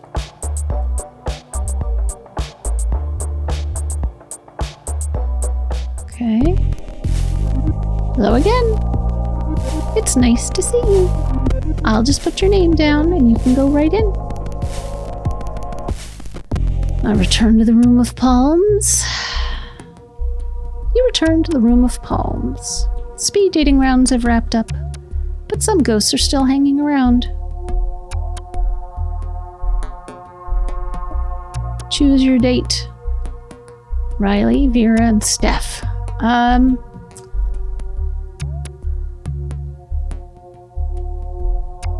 Let's hang with Steph again. See if she's made peace with being dead yet. You catch up with Steph. She looks surprised to see you.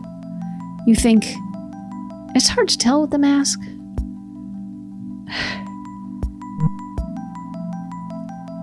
Hey.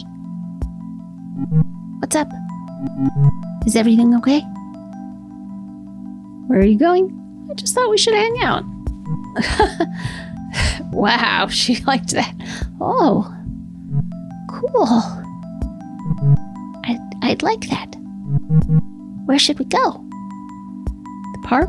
Symphony. Symphony? Normally, I'd love to see the symphony. For all the years I've played clarinet, I've never actually seen a professional orchestra.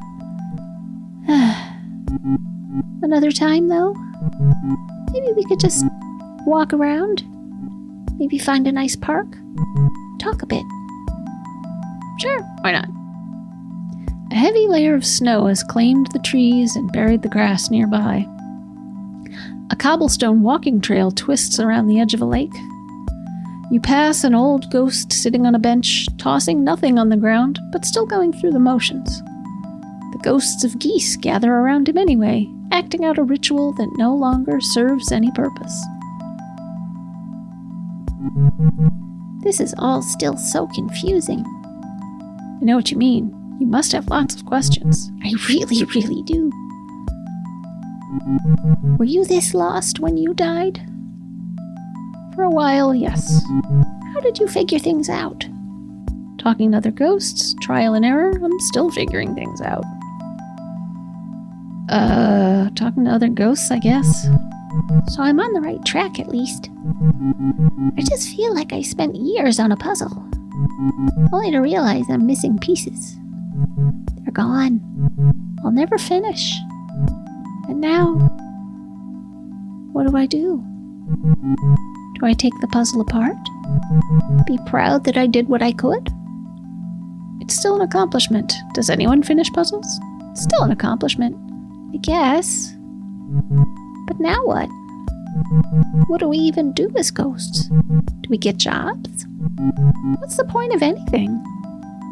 You can scare people, you can help people, you can linger. You can help people. I guess we have powers. We can manipulate things, right? That's up to you. It's like in the movies. That's up to you?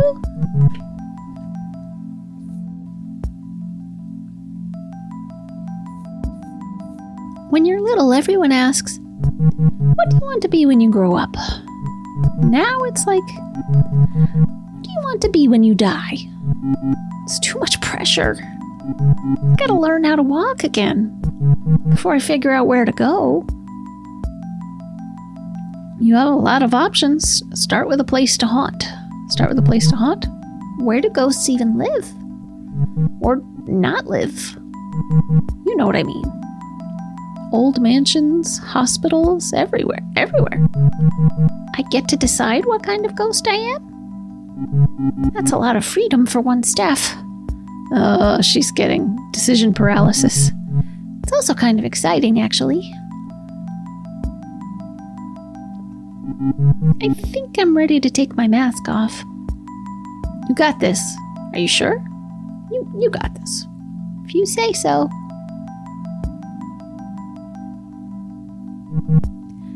How do I look?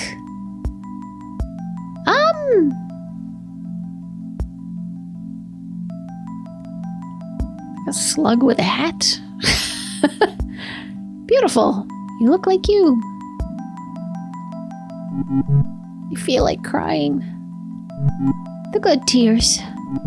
But nothing's coming out. Thanks for the talk. It helped a lot. We should do this again sometime. What are ghost friends for? I'll let you know.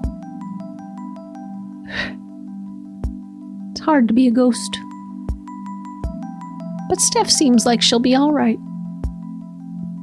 What's next for you, though? Question. I want to go to the beach. Because there are more ghosts to date than I've met, I think.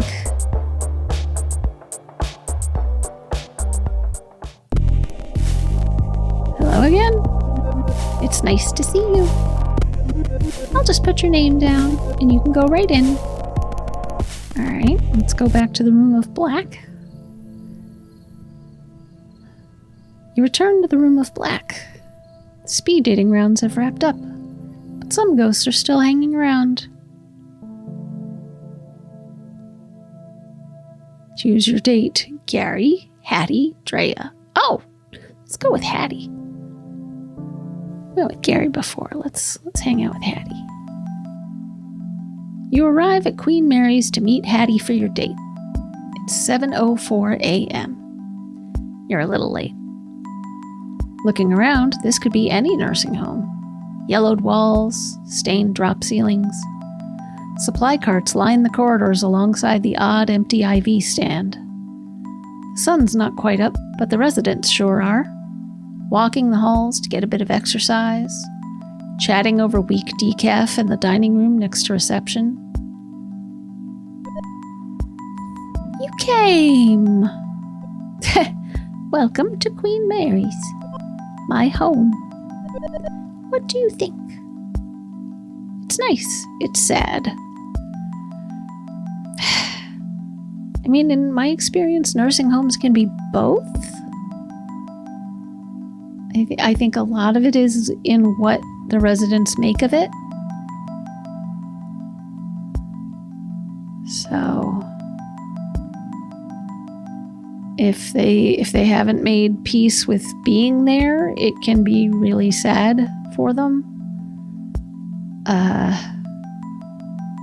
If they have, they can have friendly relationships with the staff and with each other. It's It can be both. It's nice that she's there and that there are people being social and getting exercise, so I'm going to say it's nice. Isn't it, though? I just love it here. These are my people.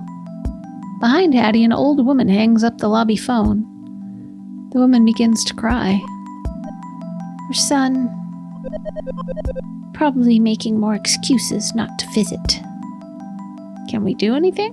Do I have to sign in? Can we do anything? Not unless you possess her son. And march his sorry butt down here. Hattie laughs. Please don't actually do that. It won't help. Besides, there's someone I want you to meet. Hattie floats off down the left corridor. All these corridors look the same, but she knows exactly where she's going. You pass a number of open doors, glancing inside. Some residents watch TV from their beds.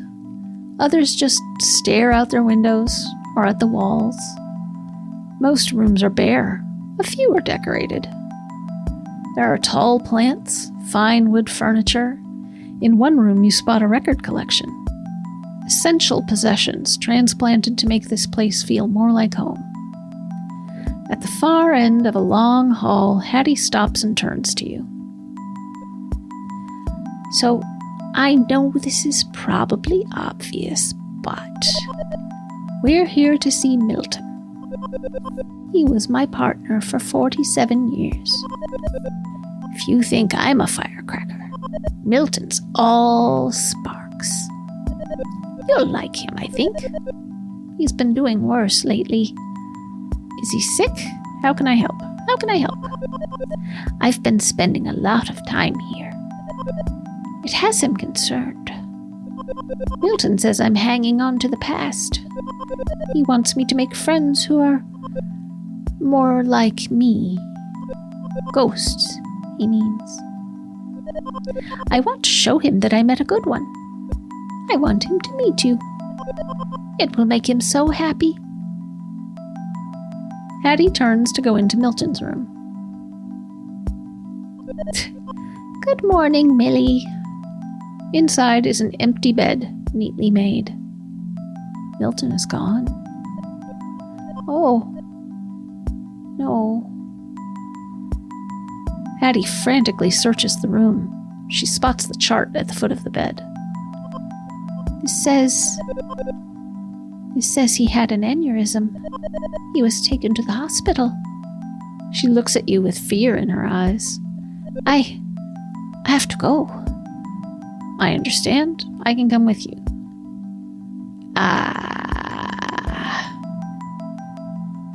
Would she want me to come with her? Well, she'll tell me no if she doesn't want me to. I'd like that. I know it's a lot to ask, but I'm scared to do this alone. I would think she would be kind of excited, you know, that it's likely he'll join her soon. I don't know. You arrive at the hospital with Hattie. She floats behind the reception counter to locate Milton's room. Second floor, intensive care. Milton's room is dim. A reedy old man with a thick mustache lies in the bed, motionless. It's quiet, except for the steady whoosh and click of a machine by his side. A ventilator, connected to a tube run down his throat. The machine is breathing for him. Oh no. Milton. She looks around as if he might already have left his body. They were supposed to let him go. Hattie looks at Milton's chart. It says he was found unresponsive. No signs of brain activity. But I still feel his presence. Don't you? I feel it. I think he's gone.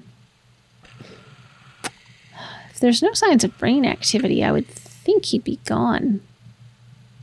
I think he's gone. Not everyone becomes a ghost. I'm sure you've noticed that by now. Something needs to keep you here. For me, I always thought that something was him. His sister has power of attorney. He didn't want this. He signed a form that said do not resuscitate. He didn't want this. Hattie looks up. I'm sorry I dragged you here. I know this must be quite awkward. If you don't mind, I'd like to be alone with Milton now. I understand. Are you sure you're okay? Yes. I'll be okay. Thank you for everything. As you step into the hall to leave, you can hear Hattie saying something at Milton's bedside. There's so much more, my love. Just you wait.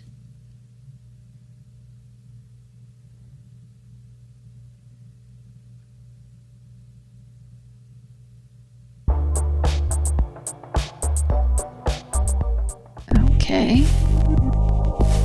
Hello again. Yeah. Put my name down. Go right in. This room is now empty. Okay. You return to the Room of Liars. The speed dating rounds have wrapped up, but some ghosts are still hanging around. Choose your date. I guess Leon. Not gonna rob a bank with him. I refuse. I guess it's time to rob a bank. Leon said to meet him in front of the Mortal Trust on 4th. Like the name suggests, this is a bank for the living. Once they notice they've been robbed, they shouldn't suspect the dead. Hopefully.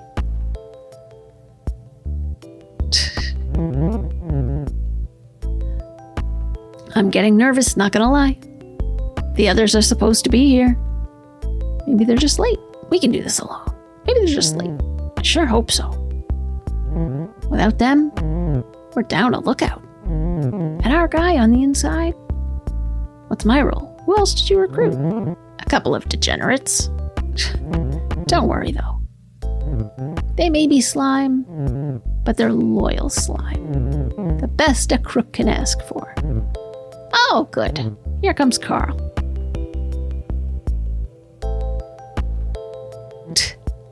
Hey, this is Carlsbad, our token breather. No offense. None taken. I'm just happy you ghosts want to hang out. So, how's it going? You're alive? Nice get up. What kind of name is Carlsbad? You're alive? Yes. And you can see us? You're not scared of us? No. I've been seeing ghosts all my life. No one believes me. Pretty jealous of you ghosties. No responsibilities. Just floating around. Not a care in the world. Ghosts have responsibilities. It is pretty sweet. Someday. There's no rush. Carl's the man on the inside. I'm a teller at this bank. I know the combo to the safe. And where the cameras are pointed. Why care about cameras? Why rob your own bank? I hate them. They need to pay. Your salary's not enough? Are they shady? Is your boss mean? Are they shady? Actually, they're pretty responsible. They sponsor charities. Really give back to the community, you know? They even give us time off to volunteer. Sounds like a good place to work. So why rob them? Sounds like a good place to work. Totally. But I still hate them. They wouldn't give me a loan for my vape store. Jarks. So I'm just gonna take the money. Live my dream. My vape dream. All banks are bad.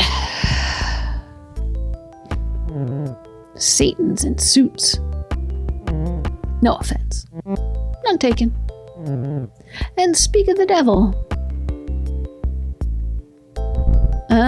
Spooky Peter. How do you do? Spooky Peter! Why am I not surprised? We met in the Room of Liars. Same as you. When I told him I robbed banks, he immediately said he was in. Before he even heard the plan. Always looking to get my beak wet, so to speak. So here's what we're doing. Spooky Peter will hide out by the door. Watch for trouble. Should be smooth sailing. It closed 6 hours ago, and there's no security tonight. I saw to that. What happened to Winston? Ooh. The security guard? He's taking some time off. Oh, good. Winston works so hard. He could use a break. And that's what he got. A break. Let's get this train rolling. Follow me. Carl pulls out some keys and unlocks the front door. Though alive, he's already proving useful. Inside, the bank is dimly lit. It's eerily quiet at night, like most places busy in the daytime. Spooky Peter disappears into the shadows by the door. Carl and Leon make a beeline for the back. Carl hops over the counter like he's in some heist flick. Leon floats right through. You catch up to them around a corner by a heavy-looking door. This is the vault. What about the cameras? Can't we just go through it? What about the cameras? Dang, you're right. I got so excited I forgot. Good thing I'm wearing the ski mask. Hurry up. Every second we're in here, we risk being caught. Better get to it. Do the cameras really matter? It's mostly a precaution. Without eyes on us, well, Carl, they won't know how we pulled it off. And won't be able to guard against it, you know? In case they want to do this again. Smart thinking. Let's just open the vault.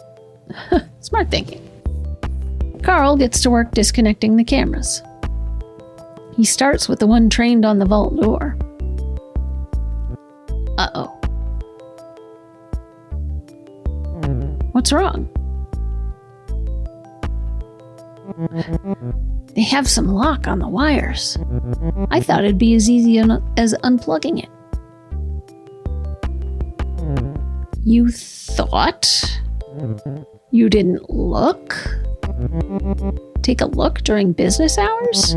Someone would have noticed. What do we do now? This whole time, Carl is staring directly into the camera. The worried look on his face is in full view. Smash it, cut the wire, forget the cameras. Smash it. I mean, he is wearing a ski mask, so let's try forgetting the cameras. Fine.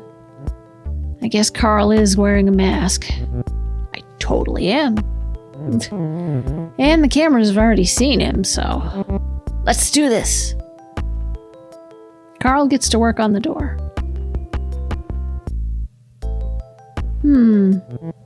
I think the code was... No. You gotta be kidding me, Carl.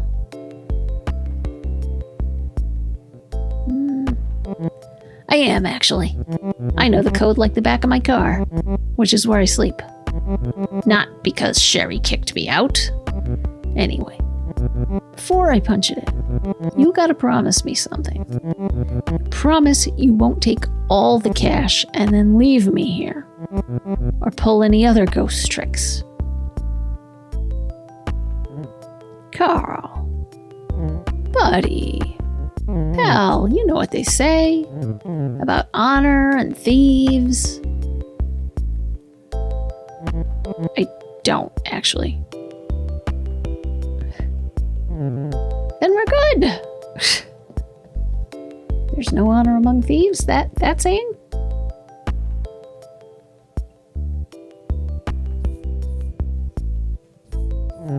Just open the door already. Carl opens the vault door. Inside is a wall of safety deposit boxes, each individually locked. And that's it. That's it? Where's the money? I expected, like, a pile of it. It doesn't work like that. I really should have cased this place myself. Grab a key, open a box. Open 4E, open 7F, open 13C. Let's do the one with the number 13 in it.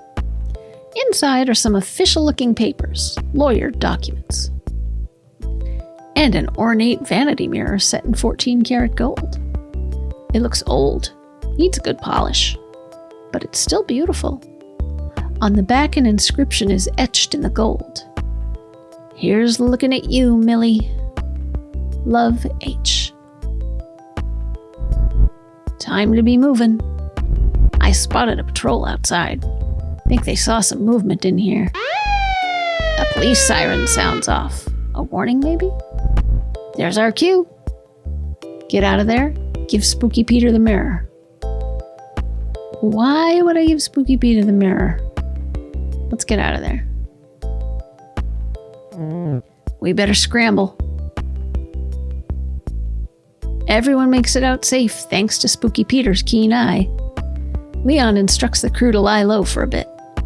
Really, only Carl needs to worry. Good job in there. Things might have gone differently if you let Carl fiddle with the cameras. It wasn't the greatest haul. Hey, how many ghosts can say they've robbed a bank? Oh, there are more options in this game than I was anticipating. It seemed like it was going to be really small at first, but it's a good bit longer than I was thinking it would be. Hi, lady. Hello again. It's nice to see you. I'll just put your name down, and you can go right in. Room of Black. You return to the Room of Black. Speed dating rounds have wrapped up, but some ghosts are still hanging around. Choose your date. I don't love Drea, but, you know, for the sake of trying everything. Everyone. You ready? Yeah, you're ready. Drea has something planned, that's for sure. This is gonna be sweet.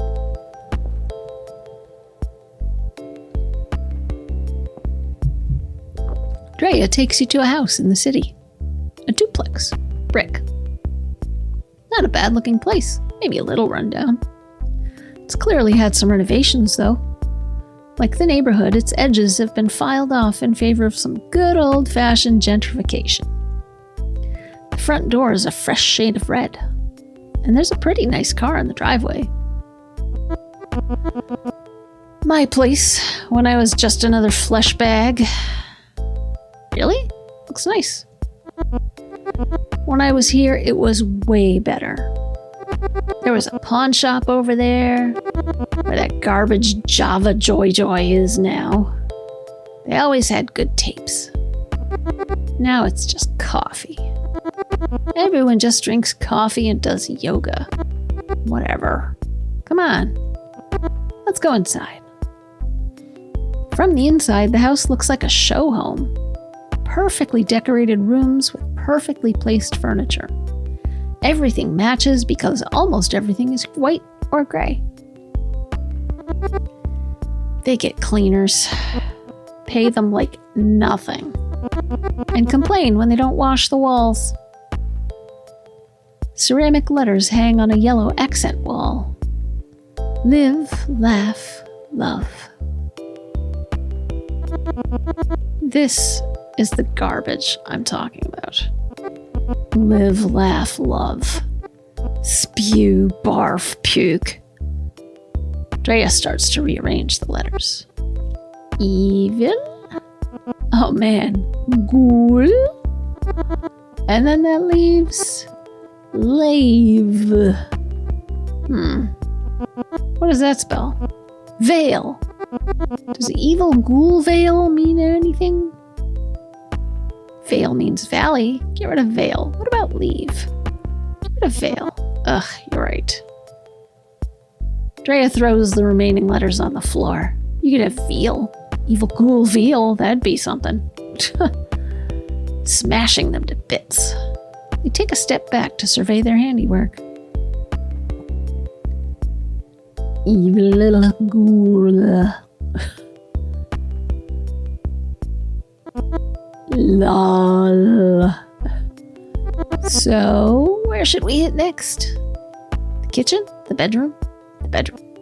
Ooh, good call. The bedroom is something. A king-sized bed with 8-foot mahogany posts. 8 foot. A painted carving of a butler at the door with a tray for keys. A cream blanket with colorful stripes that harkens back to the fur trade. Wicker everywhere. Oh. I grew up with a wicker couch. Like, we had one love seat that was my grandmother's, and we couldn't afford like to add any like real furniture, so we had a wicker settee that was intended to be like out on a porch. It was meant to be outdoor furniture, or like in a sunroom kind of thing. And we just had that for a couch. So it was wicker with like one long cushion for the seat. It's not the most comfortable thing in the world. It definitely put me off wicker. It's hard to like not pick at it, especially when you're a kid. Where do we even start? Let's start with the wicker. The butler, the bed, the butler. Carved, but I've seen those things. The butler with like the tray. You can put stuff on the tray. Deal. Drea concentrates on the carved butler. His wooden face starts to contort. What was an uppity smirk is now a fanged grin. His brown eyes turn bright yellow. It's pretty scary. Trust me. Drea places their art on the bed to make sure everyone sees it. There. Now all that's left is to... There's a click at the front door. Oh shiz, they're home. Quick, this way. Drea drags you to the front room just as the couple who lives here opens the front door. At first, they don't notice anything is wrong. They take off their shoes while bickering about who forgot to take the garbage out. The man is the first to see the letters on the wall. He stops talking. She looks up to see why. He points to the letters rearranged on the wall. And they proceed to freak the fudge out. They run away, not out the door, up the stairs, straight to the bedroom. They scramble up the stairs and slam the bedroom door shut, locking it behind them. Yes, they went to the bedroom. Drea looks at their wrist. There's no watch, but they pretend there is. Wait for it.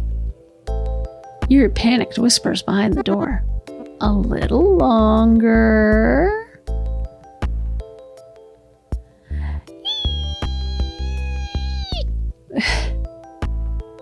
Tanner, that is it. I can't take this anymore. We are moving out now. Yes. Oh man, this was the best date ever. Same time tomorrow at the Java Joy Joy? I'm there. We'll see. Like you could do better. See you tomorrow, square.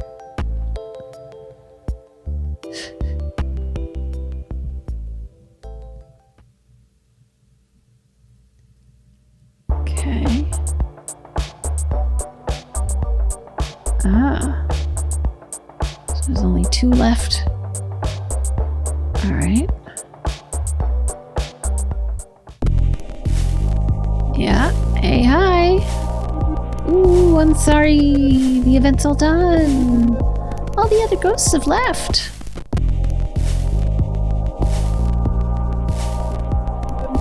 From what I hear, You were pretty popular.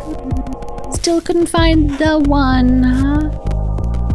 Sadly, no. I like to play the field. No judgment here. Eternity's a long time. Who wants to spend it with just one ghost? Did you have fun at least? It was a blast. It made me sad. Both. It was both. I had fun and it made me sad. But it was interesting, so I'll go with blast. Glad to hear it. I've been having fun just observing. Can we go on a date? I set this up to help other ghosts find something they might be missing.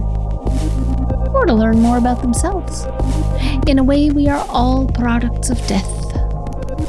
I like to think I am also her student. What have you learned? How did you die? How did you die? In a pretty pointless way. I was driving my hatchback, and I hit a deer. We both died. And now I'm here. Not sure where the deer ended up. Anyway, let's play trivia. I have questions prepared and everything. Welcome to Fran's Scary Hard Trivia Challenge. All the questions are ghost related. Don't worry if you get any wrong. I'm not testing you or anything. Question 1. 1. Which film star is said to haunt the Hollywood Roosevelt Hotel in Los Angeles, California? Grace Kelly, Marilyn Monroe, Cary Grant. Hollywood Roosevelt Hotel. Marilyn? The answer is Marilyn Monroe. You got it. Marilyn actually lived in the hotel for about 2 years. Now she haunts it. Pretty cool, huh? Question 2. Which Shakespearean king appears as a ghost in a play that shares his name? Richard III, King Lear, Hamlet. Well, Hamlet's not the king. Does Richard III appear as a ghost? No, it's gotta be King Lear. The answer is actually Hamlet, is it? This was a tricky one. Hamlet's father appears as a ghost. His name was technically also Hamlet. King Hamlet. Was it, though? There are the ghosts of kings in Richard III, but not Richard III himself. Question 3. A red blood cell that has lost its hemoglobin is known as what? Ghost, phantom, revenant. I'm gonna say revenant. It's actually ghost. The simplest answer is usually right. That's my motto. Ghost red blood cells are empty shells. They show up on microscopes, but they're pretty much see-through, just like us. Question 4. I'm usually better at trivia than this. During her seances, what did medium Helen Duncan famously regurgitate and call ectoplasm? Lard, cheesecloth, baby food.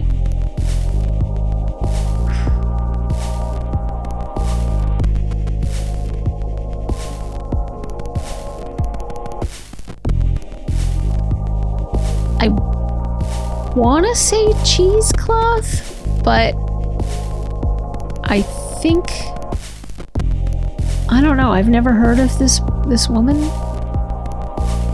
Like, cheesecloth is the sort of thing that they might have done that trick with, but also, if you couldn't get it back up, that could get, like, tangled in your intestines, I would imagine.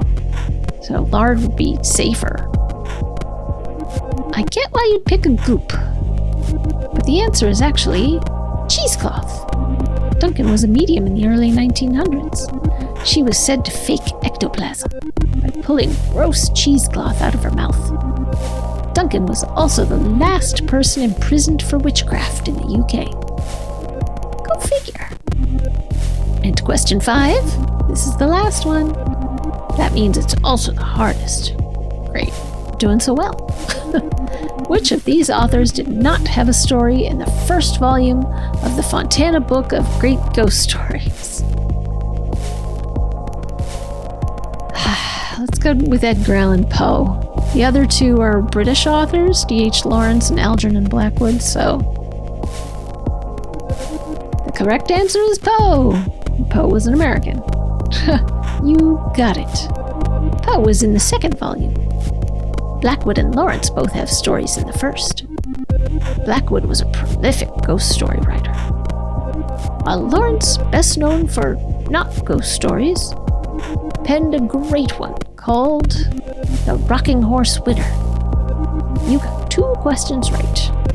That's not that bad. You could have done worse. I am definitely not judging you. I had fun. What now? I'd like to see your sources. What now? Well, you can always visit the graveyard, relive some of your past dates there, or select erase date data to start over. That's in the options menu. What else? You could always go to hell. Excuse me? Same to you, Fran. Excuse me? I meant that literally, of course. I hear it's gorgeous this time of year. If you combine travel and accommodations, you can get a pretty good deal. My friend Gail is a travel agent. She could find you a great river cruise package. I'd like that. I'll pass. Sure, why not?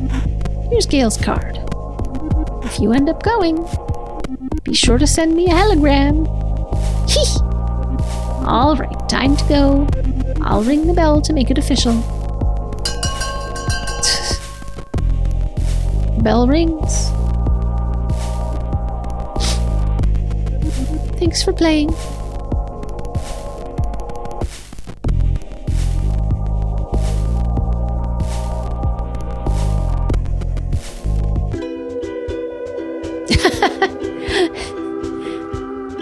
Go to hell. But there's one we didn't go on. What was that? Oh, was the Randy? The guy with the football in his head?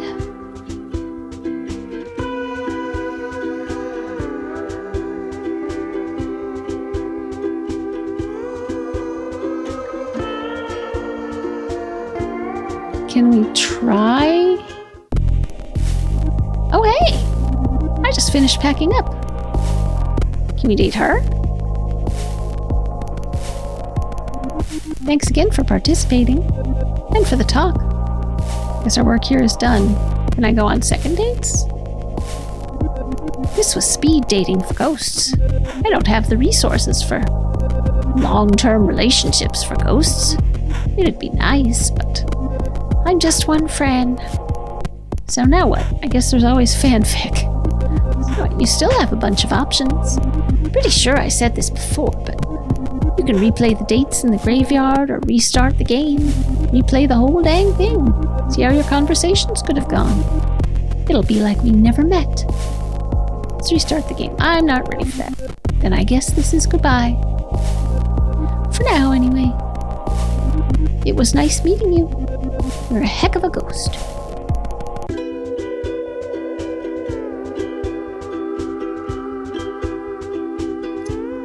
Well, let's go to hell. See what that does. Oh, hey there, stranger. You look like you could use some R&R. Romance and retribution. The name's Gail. I'm a travel agent for the dead. I've got all the best deals. Singles cruises on the river Styx, cookouts on the shores of hell itself, all-inclusives at Daytona Beach. You may be dead, but that doesn't mean you can't still have fun. Nice to meet you, Gail. Fran told me about you. Fran? Who's Fran? JK, baby doll. Francine and I go way back. You actually look a lot like Fran. How do you know her? We've been close for an eternity at least. Pretty much the minute we became ghosts. She's been like my other half. Anywho, I'm organizing a singles event. It's on Mortal Beach, overlooking balmy Brimstone Bay. There's a great view of 2 whole circles. 3 when the weather cooperates. It's going to be a party for sure. Sounds great. Is hell dangerous? No, hon. Hell is wonderful. You hear horror stories, I know. But this place is just hot and fun. Besides, you're dead. What have you got to be afraid of now? But hey, you didn't pick up my brochure just to hear me blab on. Unless you did.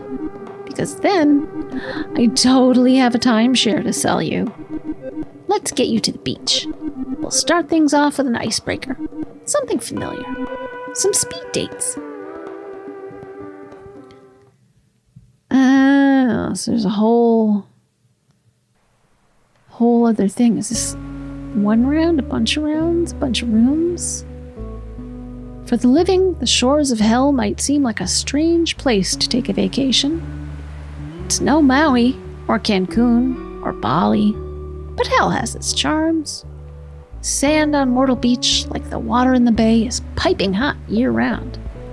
The air is sweltering, heavy, like a good sauna, or an oven. In hell there is no night or day. Crimson light of eternal flames casts a pleasant flickering glow on everything at a comfortable distance. In a way, it's kind of romantic. The bell rings. The first ghost appears. Wait, are they a ghost? Salutations, brah. They call me Andy. You party? You look like you party. I party. Not really. I'm no brah. I party. Rad. Partying's like my main deal. My raison d'etre. I exist to have a good time. Bring the awesome. What's your favorite kind of party? A rager. Something chill. Nights I can't remember. Something chill. I prefer ragers. But no judgments here. Chill is good. I like my chill time too. Lying back. Going with the flow. It don't always gotta be a ruckus. What's your favorite means to chill? A hot bath, good music. Good music? Music rules. I knew he'd like that. Heavy stuff especially. Something hella loud. Make your nose bleed. Guess if we're talking chilling out, you'd probably like something more laid back. Beach jams? EDM, classical. Actually, I like loud music. To chill to.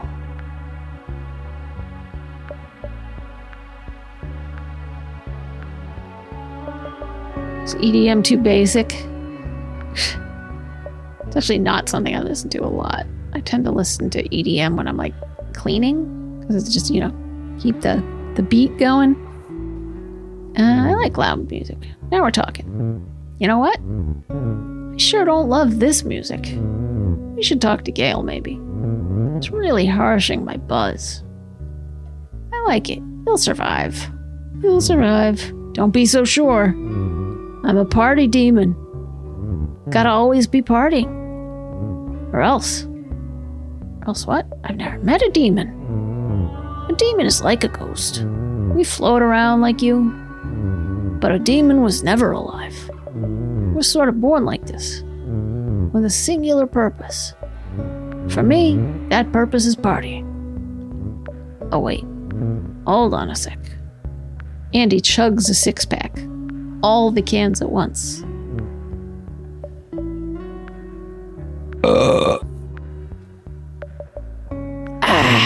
That's better. Excuse me. I felt the sound effect on board and I went with it, and now I regret it. I may mute it. I don't know. That was rude. That was impressive. How do you drink beer? I opened my mouth and pour beer in it. I don't need to drink beer. I don't need to do anything except party. If I don't party, I die. That's horrifying. Are you already dead? No, he said he was never alive. It's mostly good times. I got a sweet deal. Other demons gotta do grody stuff. Murder demons, screaming demons. One time I met a cleanliness demon. That was an awkward date.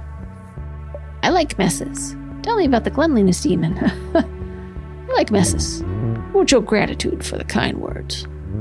I'm proud of the mess that is me. Hold tight though. Gotta dance a bit. Andy dances a bit. Cha-cha-cha. There we go. All good in the hood. Hey, wanna hear a fun fact?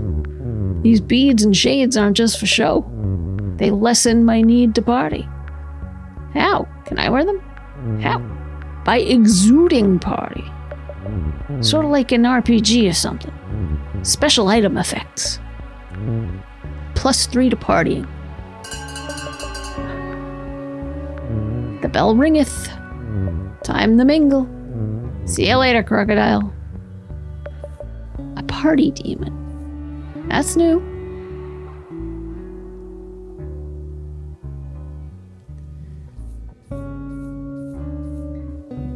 Another ghost appears.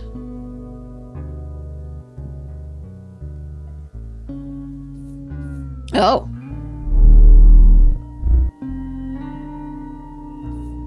Vampire? And what do we have here? Another lonely spirit.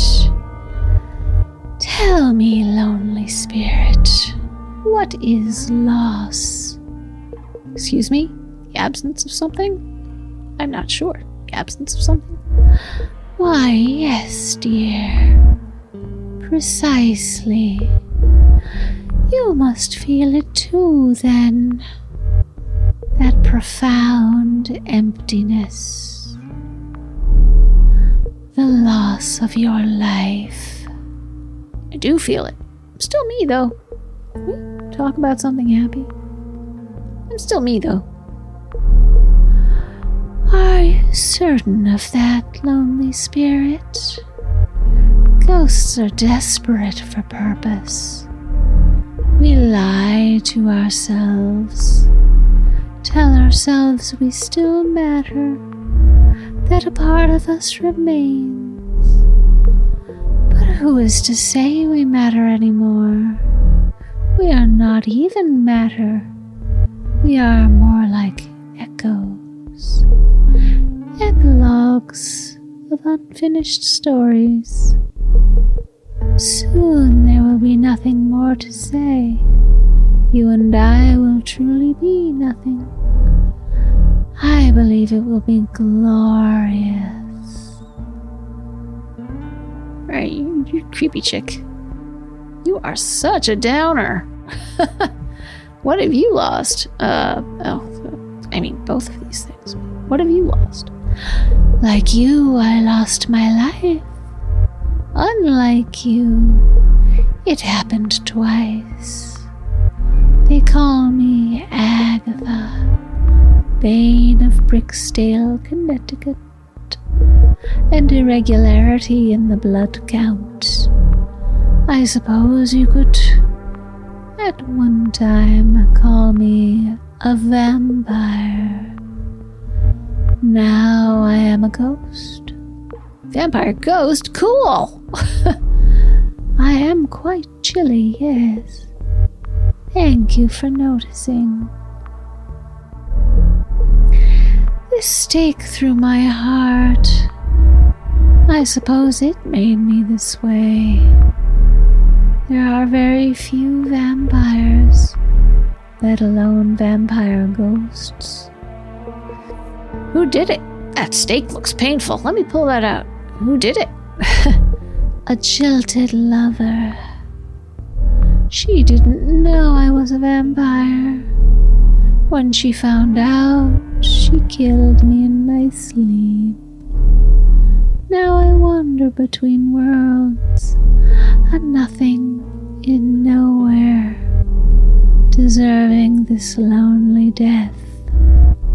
My broken heart on full display. No one deserves to be lonely. We should pull out the stick. I think that's a terrible idea. No one deserves to be lonely. Of course I deserve loneliness, just as others feel they deserve happiness. Let me decide what I need, dear. You just worry about you.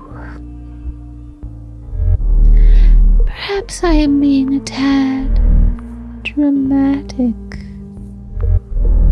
You seem quite harmless.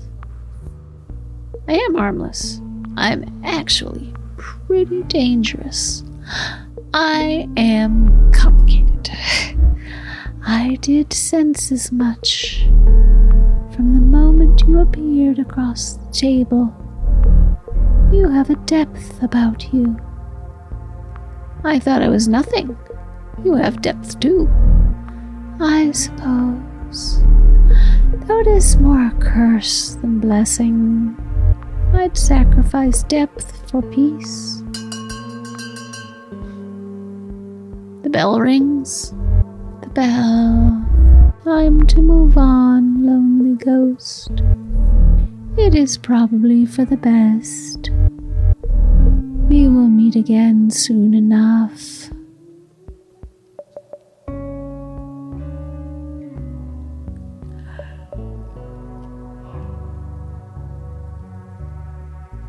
Another ghost appears.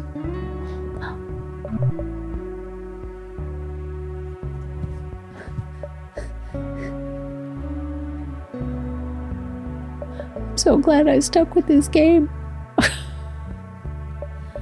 Hi. Hello. Excuse me. Sorry to bug you. I'm looking for my human. Have you seen her? Does she look like a ram? Is she a vampire ghost? Does she look like a ram? A ram? You mean Gail? Oh, no. Gail's not my human. She's around here somewhere. I'm sure she is. My name's Dave. It's super to meet you. Even if I am kind of sad today. What does your human look like? Are you a dog? Cat Dave. What does your human look like? She's small. Kind of looks like a snowflake. She doesn't talk or anything. She just kind of floats there and crackles. Crackles? Crackles? Crackles. Like static. Oh, I haven't met her. Are you a dog? Yep. I am pup. Or I am a pup. Sorry. I'm not used to talking just yet. I used to just woof. How can you talk? What kind of dog are you? I'm actually scared of dogs. What kind of dog are you? The cute kind? Kidding. When I was alive, I think my human called me Retriever Cross. Cross what? I thought your human couldn't talk. She can't talk. Not anymore, anyway. My human is a wisp. A piece of a spirit. She's usually right by me. Just floating around. Never leaves my side. Why is she a wisp? Where's the rest of her? Where's the rest of her? I guess still alive. A wisp was what happens when just a part of a person dies. That's what Gail said anyway. All I know is, one minute I was alive, eating some chocolate I found. Oh, the next I died. When I came to, I was a ghost. And the wisp was there too. Oh.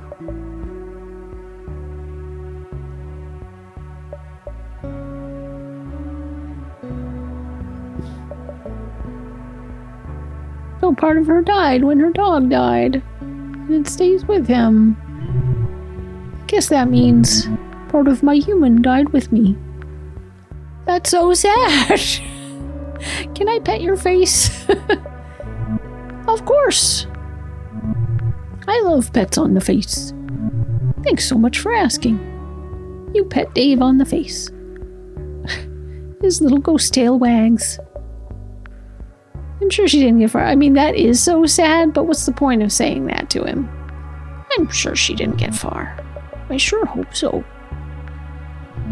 I just wish I could smell where she is. It's so frustrating. Not being able to sniff stuff. In the meantime, I'll be waiting. The bell rings. Woof, woof, woof. Sorry. Loud noises scare me. Guess it's time to take another walk around. My human's gotta be here somewhere. Bye for now. What a pleasant pup.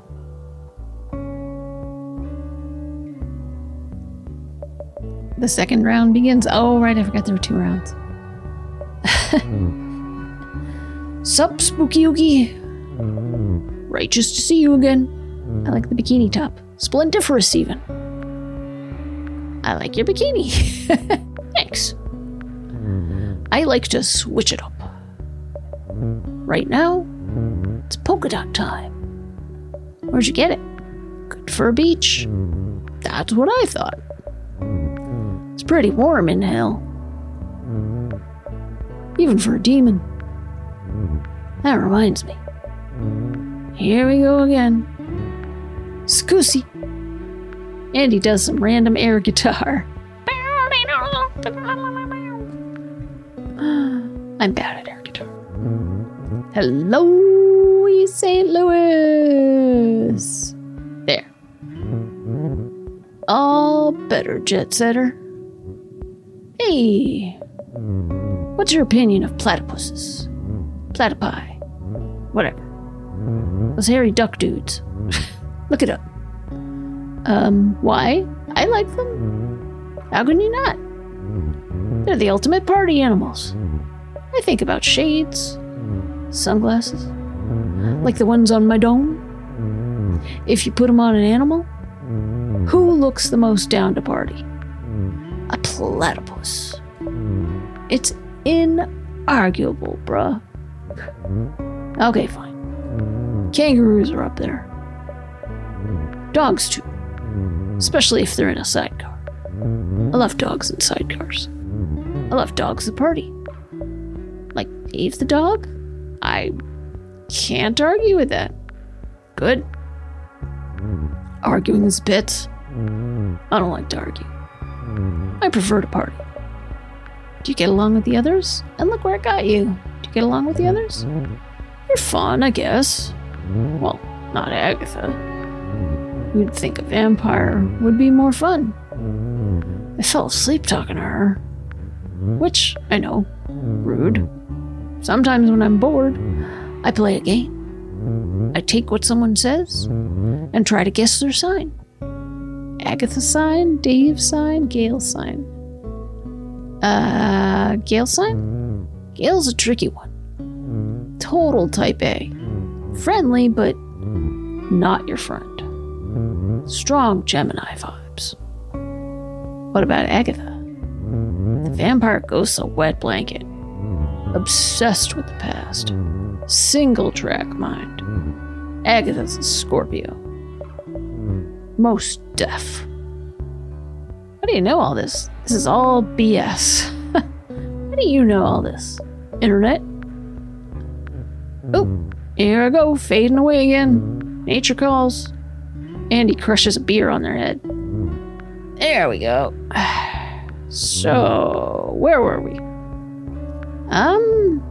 Andy still appears to be fading. You're still fading away. Maybe you should keep partying. What?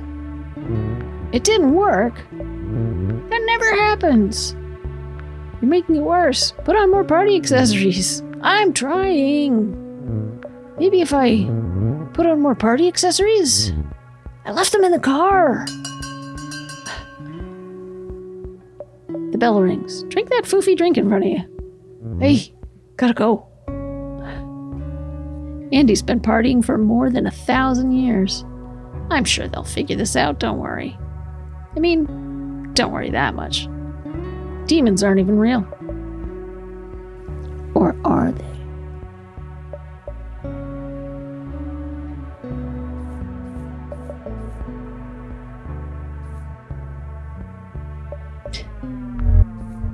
I return to drag you further down. I understand why you're down. Please don't. Why do you push me away? Is it because you're afraid? I came here to have fun. You make me feel weird. You are not the first to say this.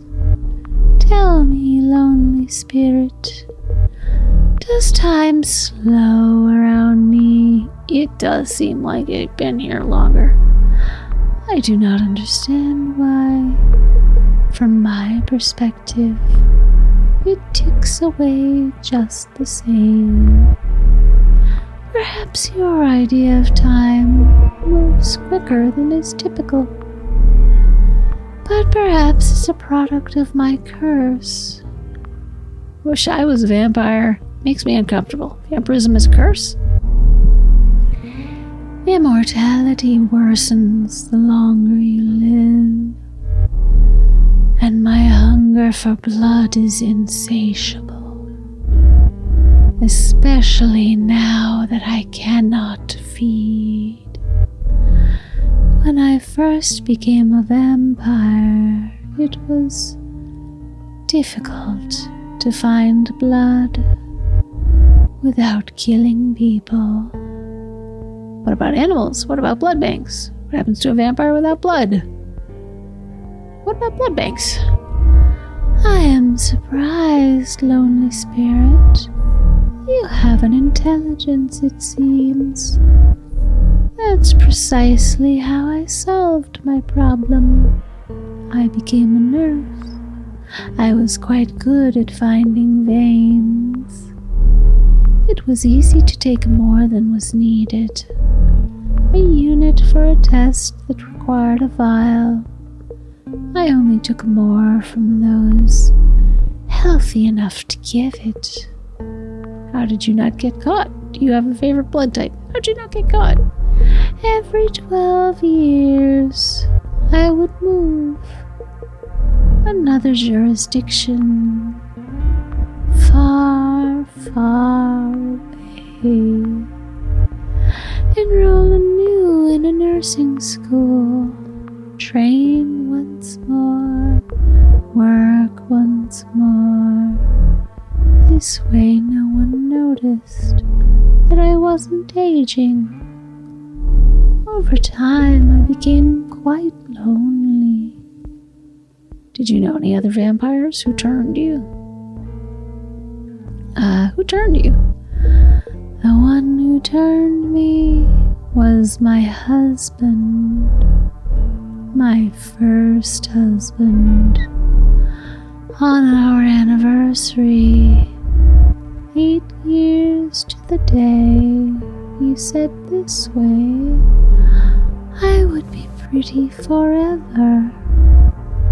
I did not ask to be undead. I wanted to grow old.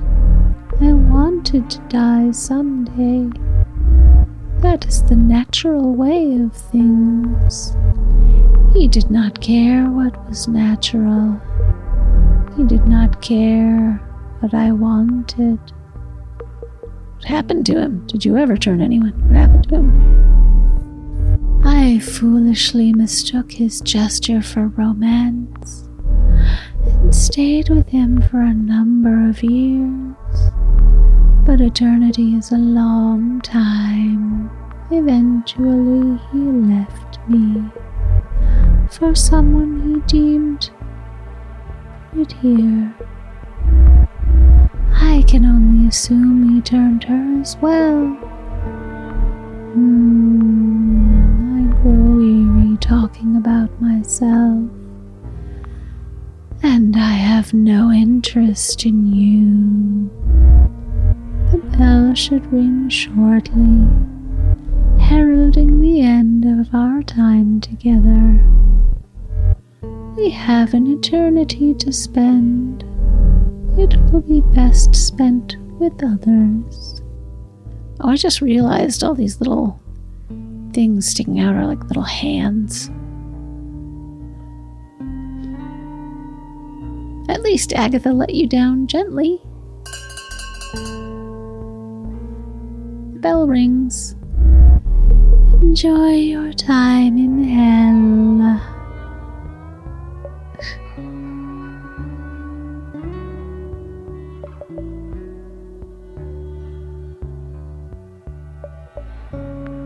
Dave!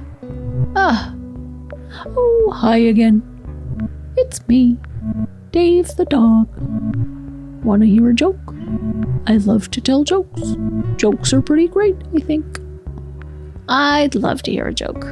Okay. So, this dog walks into a bar. And get this, he walks up to the bartender. And the dog says, "Give me a gin and ginger." I think I've heard this one. Then what happens? The bartender looks up and says, "Holy moly, a talking dog!" Dave the dog laughs. That was my human's favorite joke. You miss her, huh? That was awful. You're a good dog, Dave. I try. I really do. I don't chew as much stuff now. I sometimes had trouble with that. The place I was haunting didn't have a pup. They kept finding their stuff chewed up. There's less stuff to chew in hell. You're so nice and good. I'm glad you're in hell with me. If I don't find my human, maybe you can be my new one. Oh no, I shouldn't say that out loud. I forget I say things now. I know what you mean. You'll find your human. I know what you mean. You do? Huh. Thought it was a new talker thing. Guess it's more of a Dave thing. Wait. Dave pricks up his ears. Did you hear that? I think it was my human. Dave instinctively sniffs the air, then whimpers. It was just Gail. She laughs like Miriam. I miss Miriam so much. That was my human's name. Miriam took me for walks. Twice a day. She let me stop to smell literally everything. And sometimes, when it was extra hot, we'd go swimming in a lake of water. Where could Miriam be? Most lakes are water, no? You want more pets? Oh, yes, please. You pat Dave. Thanks. That makes me feel appreciated. Appreciated and safe. Aww. Where can Miriam be? Most lakes are water, no? Most lakes are water, no? Not down here. I've seen all sorts of lakes. The bell rings. Ah! Woof, woof, woof. Oh no. I did it again. Sorry. Again. I sure hate that bell. That's the last of the speed dates. Time to pick someone to date. Oh, pick me, pick me!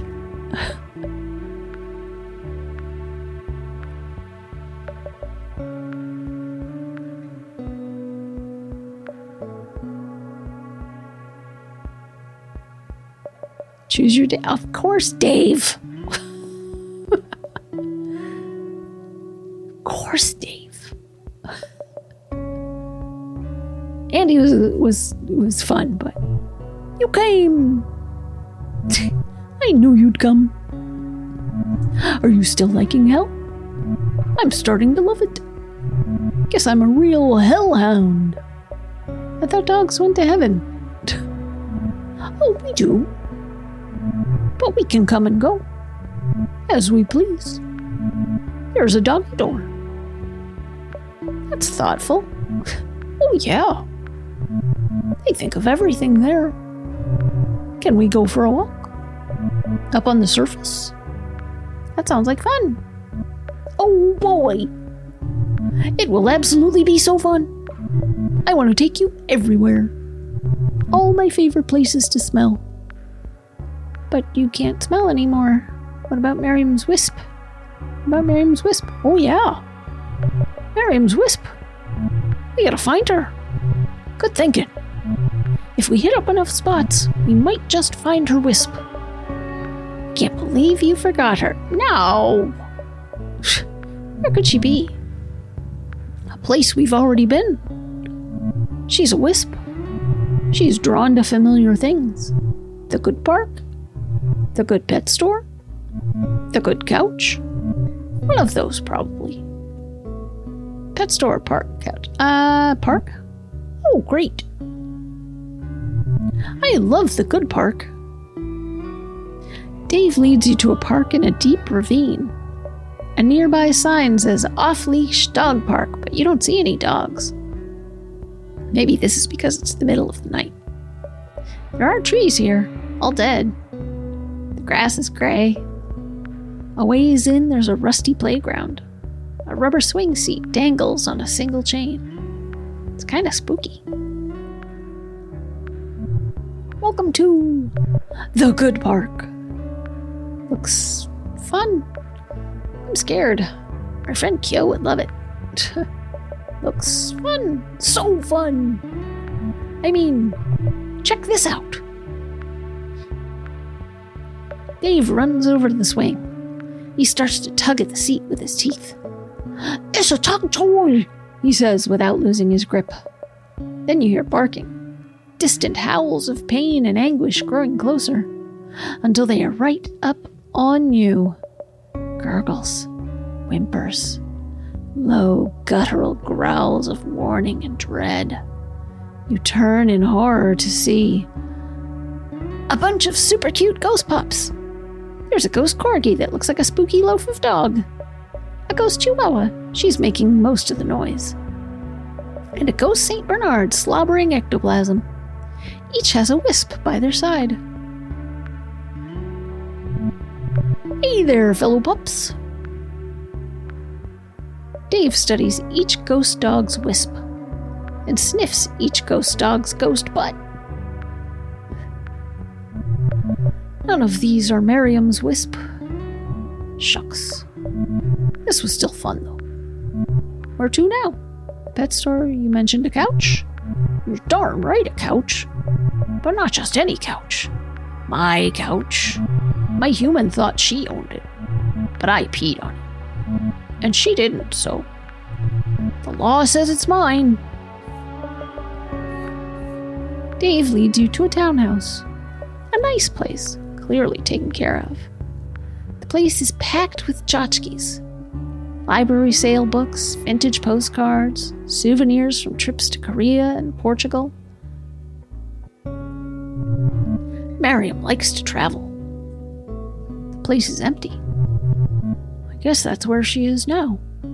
Traveling. I'm just glad I don't gotta stay with her sister anymore. Dave floats over to an ugly couch, orange and brown, covered in dog hair. He curls up on it. Sometimes I still come here, he says, just to be close to my human. Is this Miriam? It's hard to tell. The wisp isn't doing much. They're just kinda floating in front of you. Maybe they're studying you? Do they even know you're there? Hello, Miriam? Attack it with my sword, run away. Miriam? The wisp crackles like fire. You're not sure what it's trying to say. I come in peace, Wisp. Nice to meet you too. The wisp buzzes. Is that a good sign? Are you Miriam's wisp? The wisp blinks once. Is that a yes?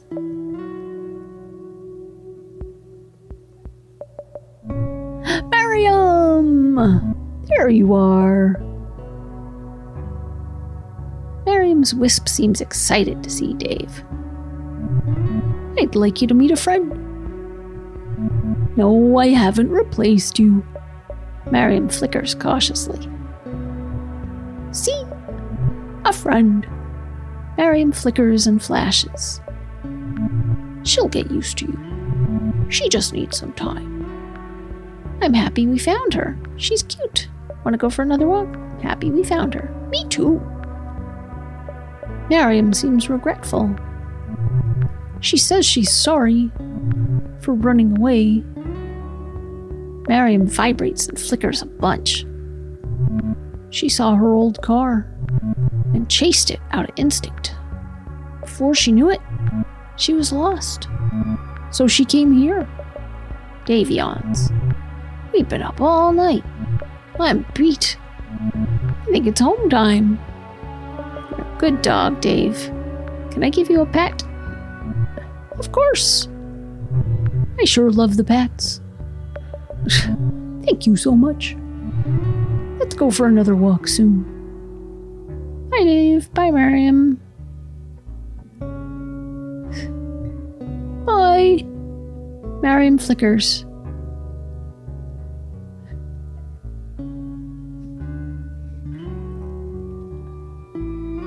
I have sometimes thought of the final cause of dogs having such short lives, Sir Walter Scott wrote, and I am quite satisfied it is in compassion to the human race.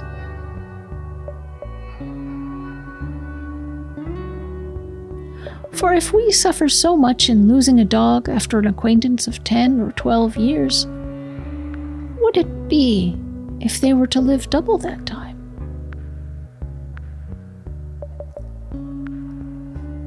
For Charlie, Mucho Grande, and all the dogs who made our lives better.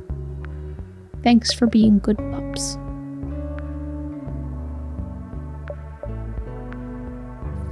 Aww.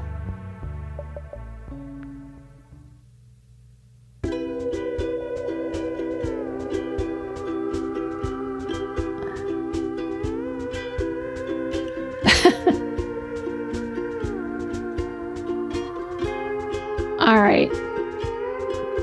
Well, I'm gonna leave it here. You know, leave something for you guys to do. Pick up this game. I got this on itch.io. There's credits. There we go. Design and writing Ben Galinas. Art and music Mikey Ham. Programming Andrew Carvalho. Music Hell Expansion, Doug Hoyer. So.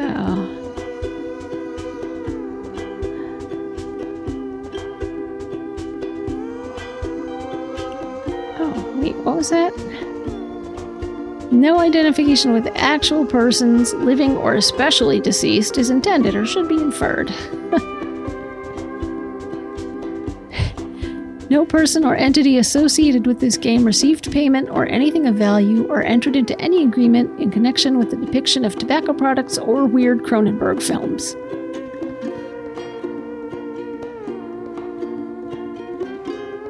Alright. Yeah, I wanted to go to the store page to see if it costs any money. Yes, it does. So this game is $6.99 US.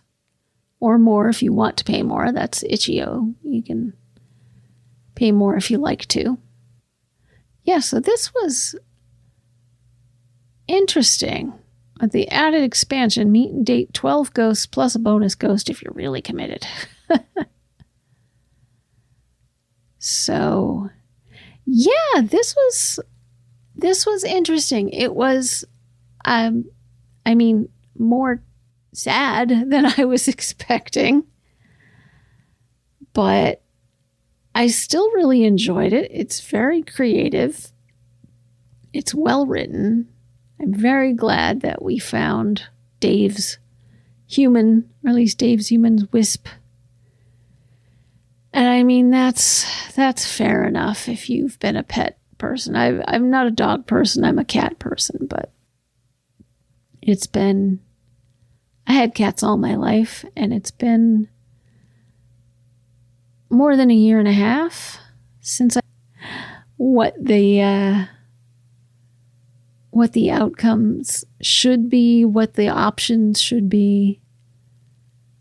You know, maybe Riley, the guy with the football in his head, is maybe that's a super fun date. I don't know. But yeah, so you can get this for yourself. I'm not gonna go through and do every single possible thing. I've done a lot of it, but I want to leave something for other people to do. So this was fascinating and spooky. So, you know, good for Halloween. Good for Halloween month. This has been Speed Dating for Ghosts. I hope you enjoyed it. And I will, you know, please drop a comment if you have a recommendation for maybe like one-shot indie games that are appropriate for Halloween that can be done in, you know, 3 hours or less, preferably much less, preferably like an hour or less would be great. Let me know. So, but thank you for joining me for this one, and I will see you next time. Bye-bye.